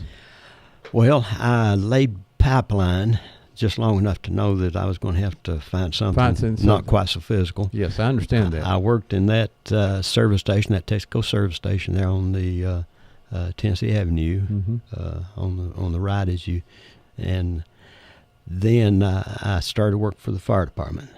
And well, I was working 2 and 3 jobs when I was working there for the fire department. I'd work nights some over there at the service station, and then there at the fire department, and I'd go across the street and help with funeral work. I'd go help set tents over graves, and go over and drive the flare truck, take flyers out to a gravesite after a service. So that's basically how I got into funeral work. Then you did it for how many years? From 1967 to, the present time. I would go in if they needed me, but that's been a long time. I know that you worked with Kirk Davis. Kirk Davis hired me. He was sitting there. It was one Sunday morning. I went down, come through Cleveland, and went in and asked about a job. That was in December. And he said, "We're full up right now. I'm sorry, just can't use you." Well, he's an old country boy from up around Good Springs. And the next morning, Monday morning, he called me. He said, yesterday afternoon after you left, we had a boy quit, and we're going to have an opening here in just a couple of weeks. And, he said, "We've got an opening right now." And he said, "How soon can you come to work?" And I said, it'd have to be 2 weeks. And so that was on January 4th, 1971. And that was an off day for me. I always like to tell people that my first day on the job was an off day. That's a good one, yeah. The way funeral home schedules were, you just got odd days through the week. So that's how I got in. Now, who were your parents? My parents were Bill Benson and Gladys Marie Benson. They, like I say, they were from all around Athens. And where are they buried? They're buried at McMinn Memory Gardens. They both lived in Florida when they died. and we brought them back. They're buried there at McMinn Memory Gardens. You're talking about Kirk. Kirk and was married to Sue, and we when we was on the break, we talked about their son Mike, and Mike was a very good guitar player. For all you folks around town, Mike Davis was the lead guitar players for a band called the Orange Blues. And they were the real big rock band with over on the coast. Yeah, and so anyway, so now Mike is in South Carolina, Charleston, I believe, if I'm not mistaken. I think so. And he runs a big music store over there. So hello to Mike and Sue, and I see them. Occasionally. I should see Sue more often since she lives here in town, and see Mike at just very rare occasions. Yeah. But and of course those. Sue was related to the Hoods, and Jerry Hood used to play up the V all the time, and so that's all and then all family of mine. So so I know all those people very well, and Kirk was just a great guy. Yeah. Oh, what a great guy. Yeah. Tommy, over the years, being around the funeral homes, what were some of those music groups or families or quartets that came in? Do you have any memories of those folks? There's been so many, and names don't stay with me. And some good and not some. Right. Good. Okay. I can picture them. I can hear them, but the names of the groups don't come to mind. Bradley County is one of those places, for some unusual reason, we have fabulous gospel singers here. The Eppersons have put on that gospel show down in Blue Springs Valley for years now. And Miles Howard, the Songmasters, Joe Collins. Joe. Yeah, Joe, and whose son is JoJo Collins, the Collins Brother Band. But Joe's a big gospel music singer, and gosh, it goes on and on. I know I'm missing 100 people. God, he passed away. Come in and done Beulah land here on the show. Rick, gosh, someone caught my. I'm getting that too. I'm getting that. I'm always worried about the hereafter. I go in there and say, "What am I hereafter?" That's me. That's me. Freddie Hyde. Freddie Hyde. Oh yeah. That's Freddie. why he keeps me around. Yeah, Freddie was a great one. We do that a lot, and then about 10 minutes later, it comes to our mind, or after we get off the air. There was a gentleman. He was with the police department or county. He was with the county, I guess. Elvis Brandon. Elvis Brandon. Yeah. He's one man that I always enjoyed hearing sing. He was Sang at over our at Stewart wedding. Park. Is that right? Yeah. He was over at Stewart Park, music leader over there for some time, that I was think. Brandon. Well, there's a name I hadn't heard in a long time. I wonder what he's doing now. Could not tell you. I really don't know. The last I heard, he was still here in town. I seemed like I'd seen him somewhere. And I've had so many singers that I'd call them, and family wants them to come sing, and they'd say, "Oh, let me tell you something. My voice is gone. I'm sorry, but you just need to tell the family that I don't sing anymore." Yeah, well, I try not to, too. You can call us here at 614-5553. We're talking about funeral homes and the old ambulance service. Got Tommy Benson here. Arnold came in and tricked him and come in here and then left. So Arnold did have to go to a meeting, but Tommy's here and stood in. You can call us here at 614-55. We got a call. Go ahead, call. You're live on Old Town Cleveland. Yeah, Ron, I got one more question for your guest, please. Go ahead. When I worked for Lord's TV and Appliance back in the early 70s, still the building's still there. I believe it was a funeral home because they had their embalming equipment in the basement, and I worked there. You know what the name of that was then? That was the old Murphy Funeral Home there on South Lee Highway, across from the old Sugar and Spice, and. But anyway, I used to go down in the basement there, and they still had the embalming equipment in there, and I was wondering what that was. And I'm just glad you answered that for me. I'd give anything. I've thought for 30 years now about going back down there, and whoever would be owning a business there at that time to ask if I could go down there and find even a little something that might pertain to funeral work that I could go in and just keep as a memento. But now, before it was the funeral home, it was Cedar Lane Restaurant. It was a real fancy restaurant at one time. I didn't know that. Yeah, and like I said, and it had on the roof says fresh biscuits or something. Country ham or hot biscuits or and something. So when it became a funeral home, it still said hot biscuits on the roof. It stayed that way for some time before they put the big sign up said mortuary. Yeah. They would do that because people would go over and take aerial shots. It was flat on the roof. What's so funny about But it? and that Cedar Lane Hotel there used to be a lot fancier, and it was almost a resort-like area, didn't they? Yeah. Back down there, Tommy? Yeah. Well, thanks a lot, Ron. All right, you're welcome. Bye-bye. Once again, you can call us here at 614-5553. We'll be here at 12 o'clock today. Don't forget, tomorrow at the Been About Farms, Polo. Gates open at 12, matches at 2. Absolutely free, and free soft drinks, Coke products. Hope to see you there. I'll be there. Good morning. You're live on Old Town Cleveland. Hey, Ron. Hey. I have a question. Okay. It always makes me nervous when you have a question, Red. No, over on the Benton Pike, you know where Flatheads is? Yes. All right, right up above Flatheads, after you pass that low station, there's a big old white house on the right-hand side of the road, and somebody told me that used to be a funeral home. Was it? I don't remember that ever being a funeral home I over don't in that either. area. No, I don't. No. One of my sister-in-laws used to live in that house, and there was an old woman that lived down below her, and she told her that used to be a funeral home. And then when you go in the living room, there's a big old arch where the room is off to the side. Mm-hmm. And it's not a bedroom. It's not got a door to it. It's just a big old arch in a big old room back in there. Well, I've don't remember, I've never heard of one over there. Maybe someone will call us and tell us, but I don't know that. I've always wondered, and I can't find out. I keep asking people, but nobody seems to know. Yeah. It might have been from a long time ago. Yep. Bob Cash said if you'd take him out and buy him dinner, he'd put you in his wheel. He'd what? He'd put you in his wheel. In his wheel? Uh-huh. He wouldn't leave me nothing. He's too dang stingy. Well, he's just going to mention you in the wheel. I didn't say he was going to leave you anything. He was going to mention you, though. I'm not buying him no free dinner. He can forget that. All right, I Red. made him a deal a couple of weeks ago, and he failed on it. Yeah, well, he's all talk. He's all mouth. Yeah, he is. All right. All right, bye-bye. Want to mention also Collins Plumbing. If you need a plumber, you need to contact those guys. And we seen them at breakfast this morning.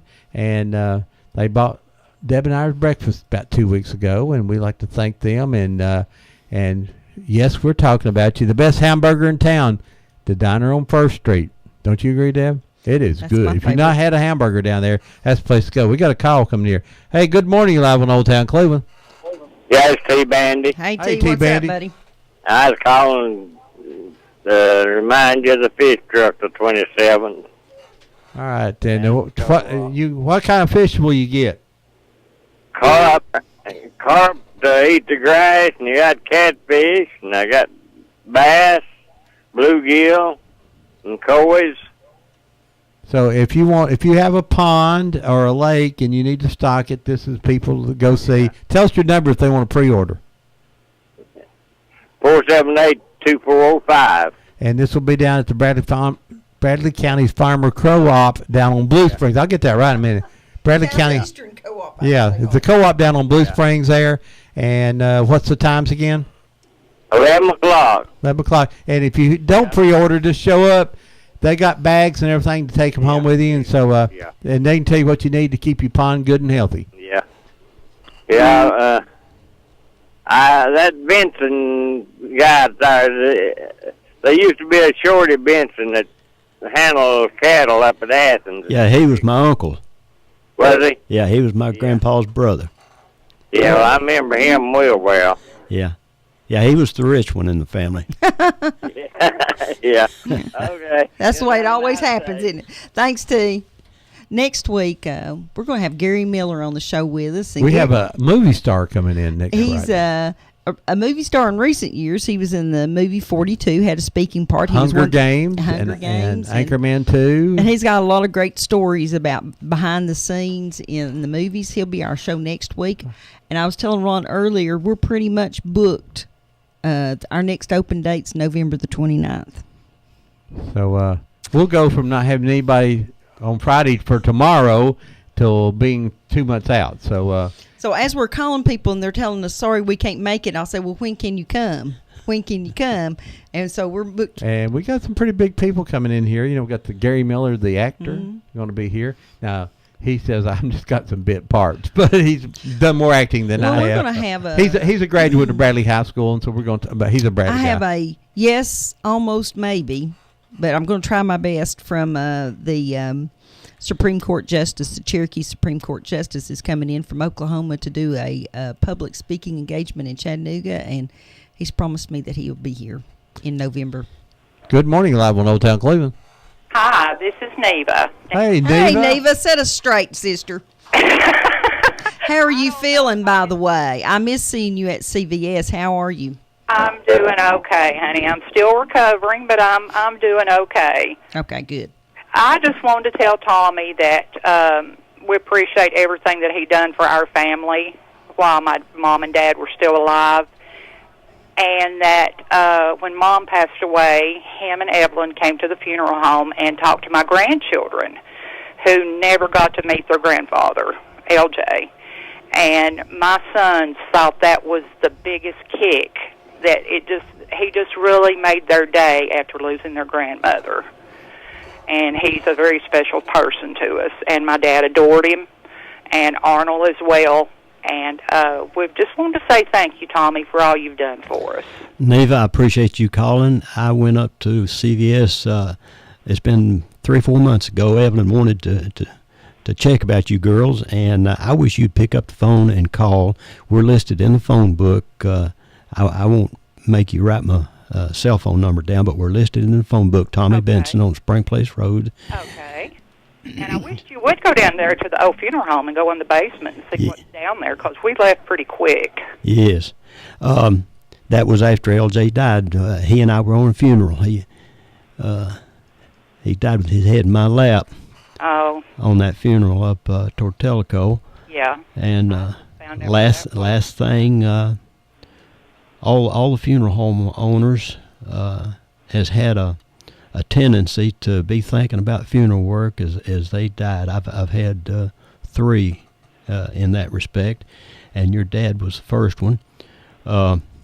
He died telling me how to take care of a grave that was caving in. We were in front of a church on that funeral, and he was telling me what to do to take care of it, and those were the last words he ever said. And Kurt Davis, the morning he had one of his heart attacks, he told Sue about coming down to the funeral home and telling me how to take care of a family that he had been waiting on. And but now L.J. Murphy gave me my start in funeral work, and I never forget him. There's hardly a month goes by that I don't think of L.J. We drive up by the cemetery every now and then. Yeah. But Evelyn would like to talk to you, and you pick up the phone and call us, and sometime, and because the girls couldn't give your number out when we went by up at CVS, and it was just sort of a business thing, and but we would like to get in touch with you and come talk to you, reminisce about old times, and yeah, that'd be wonderful. Yeah. Great. Neva, who owns that building down there now? Do you know? I just know him when I see him. Okay, wonder if he, would let Tommy go down, or if they would donate some items to our museum here in town. I would think they would if there's anything there. It's been a long time. It's changed hands so many times now. I don't know if there'd be anything. Well, they may. But I'll go down by there sometime and We'll see. just go by there and talk to them. Yeah, that sounds good. But I was going to tell you, somebody told me something the other day about Dad. He passed away at 47. Right. Wow. And he has been dead 47 years. Wow. So he lived as long as he's been passed. And I thought that's an odd way to look at things, but in another aspect, it just goes to show that you don't know what's going to happen from day to day. And I know my dad was a good man, right. No doubt in my mind. Yeah. And I'm glad you were there for him and the family. I don't know if anybody's ever thanked you personally, but I just wanted to reach out a hand to you and Evelyn and say that I appreciate everything you have done for the family. Well, I certainly appreciate you calling in here and saying that, because I do think of Evelyn and I both think of LJ all the time. Yeah. I always think of Neva when she came on and did our show with us, and she said that she'd ask her daddy for something. And he'd say, honey, there's no money. And she'd come home from school and she'd see the hearse sitting outside and she'd go, yes. There's going to be some. You know, Neva came in and done our show when Early. when we just had a folding table in this room sitting over by the window. Yeah. And so we've come a long way here too. You told a story about who was the body that stayed there for a while and it became a friend.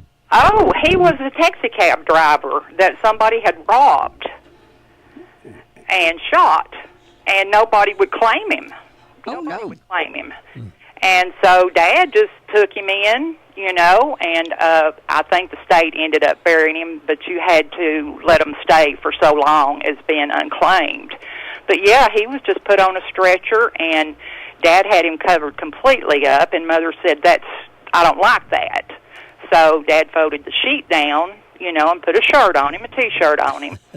And, you know, Mom would say, well, we're having company tonight. And so here we go, rolling this poor man back into another room, you know. And down there we had a lot of dark rooms in the restaurant, you know. There was a lot of dark rooms. And, yeah, poor old guy, he just got shuffled from one room to the next room. So the money showed up to bury him. Yeah. Well, now, I imagine that you grew up that way, but some people that'd be freaky, wouldn't it? Yeah, I think so. It's like Arnold. And after they took him out and buried him, Neva's mama said, you know, I kind of miss him. Yeah, she did. She did. She said, you know, it seems strange not having him sitting around in here no more, you know.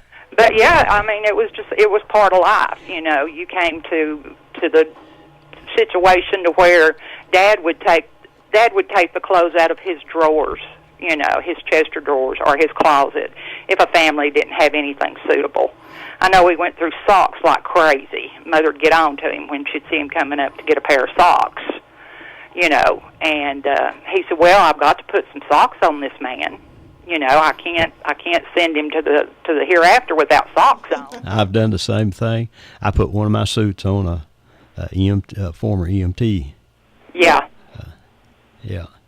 But yeah, he was a very, very giving man, and we're just now starting to get caught up with the Murphy clan out of West Virginia, and that's a strange story. Now, this is strange, okay? This guy comes in CVS and wants to print off just a few pictures. I said, sure, I'll be glad to help you. So we put his SD card in there and pull it up. Well, there's Dad's tombstone. Oh, and you said, wait a minute. Okay, you know, hang on just a minute, because Dad had designed that stone. Right. And I was trying to think how I was going to come out and say what I wanted to say, and I said, do you know this gentleman? And he said, yes. He said, that's my uncle Lorraine. I'll say. And I said, really? I said, that's my father. He said, are you Vicky? I said, no, I'm Neva. He said, you're Neva Joe? And I said, yeah. Now, these people was from West Virginia and had come off of the cemetery and seen the store, and he told his wife, he said, I'm going to go in there and print these photos. And she said, well, I need to use the restroom. And to this day, I think my dad sent my cousin, my first cousin, who I had not seen in 55 years, right to that store. That he was part of the province of what happened that day. Yes. Now, who was it that they called brother? That was Uncle Lyle. Now, That was Dad's brother. right. Now, he lived to be an old man. He lived to be up in his 90s. Well, Yeah. see, now, if you were to call Evelyn and me and us get together sometime, you could really fill us in on what's happening now. Oh, I would love to, Tommy. I would love to. And, Debbie, I hope to see you back soon. I'm going to try to get back to work if they'll ever release me. Okay, dear.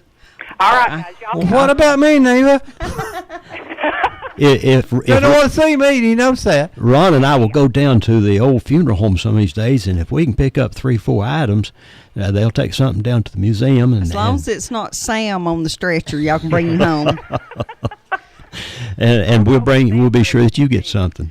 Oh, Thanks, that would be Neva. great. Ron, behave yourself. I'll try my best, Neva. All right, guys. I'll see y'all later. All right, bye. Good talking to you. Good talking to you, too. Bye-bye. It's funny how you can work someplace like that for years, and then you end up with nothing, you know, because you know that there were match books and all those kinds of things, and ashtrays that probably said the funeral home name on them, and all those kinds of things. Well, I guarantee if people go and look into their drawers now, and we talk about this every week, Tommy, at the end, the thing is to get out your old pictures and things.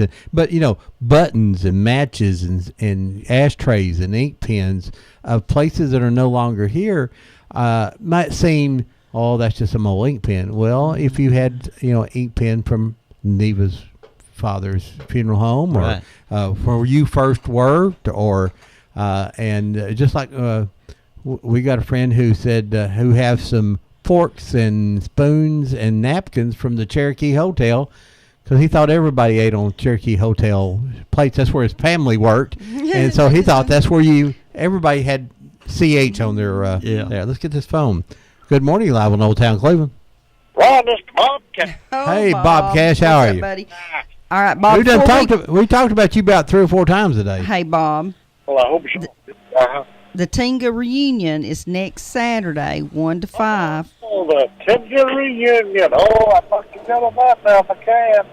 Okay, Ron and I are going to get off the show and feed Grandma and head that way, so we'll probably be down there fairly early, but be sure to come. You'll have a good time. We'll be there. Sure. What we can do is get Red to come back, bring a bunch of them lakes. Yeah, you can do that. Yeah. No, listen, Ron, one thing I wanted to talk to you about, or ask you about. I heard on Whoop Radio here, several days ago, a real pretty song, and I can't find it. The name of it is Somewhere Between Love and Tomorrow. It's a guy sings it, a real popular guy sings it. What if you could find that for me after a while? I will see if I can find that, and tell me the name again. Somewhere Between Love and Tomorrow. I'll see if I can find that. And, someone could have had it on a CD, and it may not be here, but it may be in the system. I'll run it and see if I can find it. Yeah, okay. Well, I appreciate it. Anytime. I thoroughly enjoyed your show and talking about some of our relatives, Sue and Kirk and Mike and all those guys. And, tell them all I said hello and I love them. I'll let you go and talk to you guys later. Okay, you need to come down there next Saturday to the reunion. I'll sure do my best. All right. Talk to you later. All right, bye-bye. Ron, you need to call Miss Sue and remind her. Yes, I need to call Sue and Eddie. Eddie, gosh, yeah. Have you got another minute before we go? Well, we should have. We don't have no time frame. We go as long as you want to. That's good. I want to tell you, him calling about that song. Arnold's boy Eric works with us in funeral work. He and I went out in the country one morning, pick up a lady that had passed away, and as we went in, their radio beside her bed was on your station, and it was dusky daylight of a morning, and they were talking about we're going to leave that on. She loved listening to the country music, and Eric and I proceeded to talk to the family for a few minutes about what arrangements they might want to make, and then got her off on the stretcher and started out. As we started out of the room, the song came on the station there, Undertaker, Please Drive Slow. There you go. Wow. You talk about hair standing up on your neck. Yeah. That would. Yeah. Wow. Yeah. So that's there's a lot of things, and the there's things that happen that just don't happen. The funeral people, it's hard to believe, meant so much to people and everything, that you dealt in their saddest time, and you helped provide a service to them, and people really did. Most families knew. They're going to know Tommy Benson. That was the guy we worked with at FICE, or they knew Kirk, or and they knew a name at the funeral home, and that's. Did J.W. Dodd work at the funeral home? J.W. Dodd did, yes. He did. I left on vacation like on the 2nd of July, and his son was drowned up at McCamey Lake on the 4th of July. Camping with me. I was there. Right? Yes. I was there, unfortunately. I had told JW that they might perhaps have a better time going up to and camping along the Tellico River. Mhm. And but they went up to McCamey Lake, and he drowned up there. Fourth of My July. dad, Jay Lake, and Sweet William, we were all there together, and then JW had to come back to work, and Bobby stayed with us, and there was 7 or 8 of us boys down around the lake. We sat there. It had been raining. We played cards all day long and just sit there and listen to music, and we got ready to go back to dinner, and Bobby had disappeared. We don't know where it happened to. We thought he had just walked back, but apparently he had walked into the lake, and there's a little wall out there. Yeah. And cause we drained the lake and looked for the body. So yeah, that was a sad time. And I always thought JW was my uncle till I got older. You're listening to WOOPLP, Cleveland, Tennessee. Whoop F. It hits that certain time. It just goes automatic. It just on goes me. by itself. It says I'll take time's care. up. I can do that. Takes But yeah, control. but JW was one of the great people, and I always tell people, my Sweet William and Jay Lake were going to a party when they were 16, 17, 18 years old, and they got there to the party, and there was too many women there. That's a terrible problem, but they wanted some more boys. They went out and got in their car and drove down, and J.W. died walking down the street. And they said, come on, get in the car. We're going to a party. And he said, I don't want to go to a party. And he says, come on, get in the car. So Sweet William pulled a gun on him and told him to get in the car. And from that day on, they were the best friends. So I always asked JW, I said, you must have had fun at that party. And he just sort of would smile, you know how bashful he was sometimes. But yeah, that was a sad time. And, you know, I know the funeral was there at Fikes. And so that was 70, the fall. 71? Summer of 71, yes. Well. Sure was. No, 72. Were you? Summer of 71, because I graduated in 72. Yeah, it's that summer. Yeah, Very that, sad. Very Yeah, sad. JW is a great guy too. You know, he liked his fried potatoes, but he wanted to put some pepper in them, and then put some more pepper in them, and then put some more pepper in them, and so it'll light you up in the mornings. Okay, let's not forget that the Cowpea Festival is going on today at Charleston. Go up and support those guys. They're going to have some great music. The Mike Snyder, the banjo picker, is going on stage tonight. He'd be really fun to watch. Farmers Market's going on Peerless Road today, and I assume the one's going on at the Tractor Supply also. Polo matches tomorrow. They'll open the gates at 12. It's all free. Tommy, you ever been down there and watched that? Polo matches actually start at 2. You ought to go watch that one time, and you'll be amazed how much fun this is. It's absolutely free. You got bleachers to sit on, and you can just picture the future King of England out there on one of those horses. Yeah. So I think, well, we said last week. I think we actually saw somebody there last year with overalls on that didn't have a shirt on. We don't recommend that. But there'll be girls with the big hats on, and then they're just people in blue jeans or whatever. And there's free Cokes and waters, and according to Ben About Farms, it will be Coke products. You understand? You know the ties there. But next week, of course, we're going to have the opening night of the new Cleveland Speedway on Friday night. Tinga, Georgia reunion is on Saturday. The Trevina reunion is on Saturday, and the polo matches will be on Saturday and Sunday also next week. Well, a lot going on, and then high school football in the area. Tommy, you got any last comments you want to say? Anything you want to say? Well, we enjoy Bradley County. We were going down to the apple orchard, Apple Valley, here in a little while. Oh, yes. And one of our granddaughters, one of Terry's daughters, is down visiting us this weekend, and we're going to take her down there and get some fried apple pies. I started saying, was you going to go get something healthy or the fried apple pies? You know. I always buy a bag of apples, and I just sort of lean towards that back room back there. Yeah, I got to go back there and have one. And we were there What last road is that week. on, Deb? Well, you can turn off Carson Road. off of Vlad Springs, and then you'll take the next right, and then it'll wind take it you over around there. the big curve. Or you can go out past Taylor School and turn. I don't know the name of that street. It's where the big log barn is, though. Well, if you haven't had the fried pies, Brannon Road, and the apples, and their apples are starting to come in now. They're a little late this year because we didn't have the heat this summer, as they were telling us. So they're about a week or two late. So they're starting to come in we now. got Fuji's there last week. They were pretty good. And the week before, we got some really good apples. I don't know what those were. Are you any kin to the Moors there? No.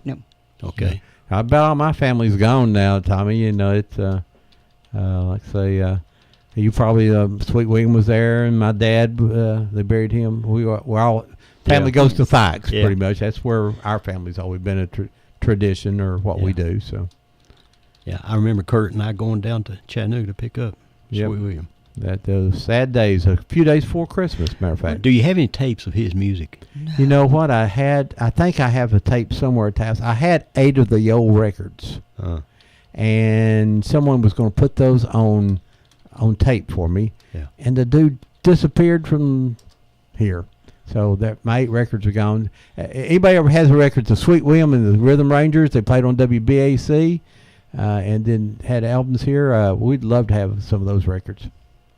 And we don't have them. Yeah, but I think we have one tape that somebody brought us, and a lot of that band is still around, some of their families at least. Evelyn had a lot of old, 8mm, 9mm film. 8mm. 8mm. And she had transferred over onto cassette at one point. And now then we need to get them transferred over. again. Yeah. There are services that will do that for you, and because you're doing our documentaries now, we get a lot of old films, and we're learning how to transfer them and things like that. And we got some old 16mm film. We're trying to get some help out of East Tennessee Historical Society up at McClung to help us transfer these 16s over. And if we can get those over, there's going to be some very interesting stuff for some local people here in town. But it's hard to find some of this stuff. The machines are getting cheaper and cheaper and less. Oh yeah, we can do a lot of the stuff ourselves now, but the 16mm we just don't have any type of. We had to go out and borrow an 8mm projector. I says, well, we don't have one of those, and we finally found somebody had one. Debbie Riggs had one. Debbie Riggs had one, and Janice. And we had to Frazier had one. And we had to buy some bulbs for them. So that was an internet search to finally find the bulbs for them. And then what you do now, you just shoot it up on your screen, and take your new fancy movie camera, and film what's on the screen. What's on the screen? And it works out pretty good. You can't use the screen because the screens are shiny. So I learned how to do a lot of things making this documentary. But if somebody has an old projector that you don't want anymore and you're pretty sure that it sort of kind of maybe works, I'd be glad to adopt it, because I've got is borrowed ones. No one in the family, all of ours was too far gone to repair and stuff like that. And of course, nobody can repair them. Well, I'll tell you what, I've got one, and I will bring it to you. There you go. I'll put it to good use. I don't know if it's a 8mm or it's probably either 16. A Super 8 or an 8mm. It's a little bitty tiny movies. Yeah. Matter of fact, I've got some of those that's on about a 6-inch reel that's supposed to have the terrain in Copper Hill with no grass and stuff on it. And I'm glad to see that. We are working on the people of Copper Hill, not the mining, but the mining will include some. And what we really need is people, if they have old movies of things they took of their family doing in Copper Hill. We'd love to have a birthday party with the Brown Hills behind you, or playing Little League Baseball, or at a wedding and you see the Brown Hills behind. We want to show that life went on there in Copper Hill. It was just normal. It was just normal to them. And sometimes I never realized up there, basically they didn't have any bugs or mice or snakes, because there's nothing for the bugs to eat, right? And so there was no we got to wrap it up here, Ron. You're running. We have every week we tell people, you've got to take the old pictures from out of those shoe boxes and out of the closets, get someone in your family or you, take a little white label, write what that picture is, and then share those pictures. You can do it on Facebook or send copies. And if you have great pictures, bring them to us. Deb will be glad to get them processed for you, and we'll share them with the world. You never know what some old picture will mean to someone else, someone you worked with, somewhere where you worked, family members. I think our best example of that is I wrote a Confederate history book, and we were set up at the Civil War show in Dalton. And it's a big show. And some fellow from Indiana, I believe he was from, happened to be in Dalton and heard about the show, came strolling by my table, and he picked the book up and he thumbed through the book, and his great-great-grandfather was in there, and he had never seen a picture of him, and his picture was in that book. I'll say. And it was quite the moment. And so you just never know what you've got that no one else has. Matter of fact, this week I picked up some new ancestors. I purchased 2 pictures at the local antique mall because I was real nosy and took them out of the frame standing there in the shop, and it had people's names on the back of it, and their last names are McCall, McCall, and I'm trying to track down their family to see if I can get great grandma and grandpa back to them. So every week we say, you write it all down, record it, do something, because we'll always remember about Pearl Harbor. But, Deb, will we remember Aunt Pearl? See you guys next week. Oh, yes, that's right. We'll see you next week, folks, here on Old Town Cleveland. Bye-bye. Have a good day.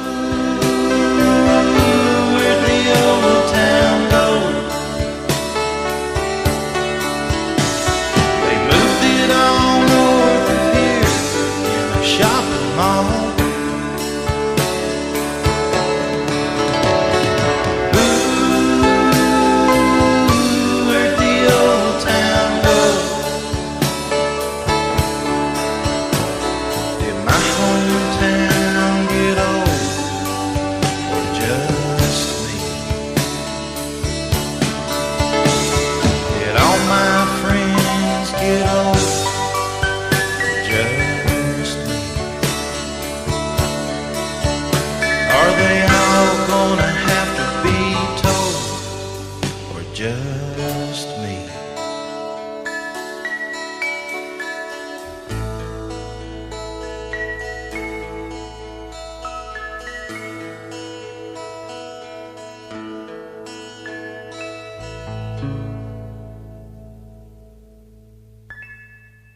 You are listening to WOOP-LP, Cleveland, Tennessee. Whoop FM is a broadcasting service of the Traditional Music Resource Center, and we play America's original music. Check in.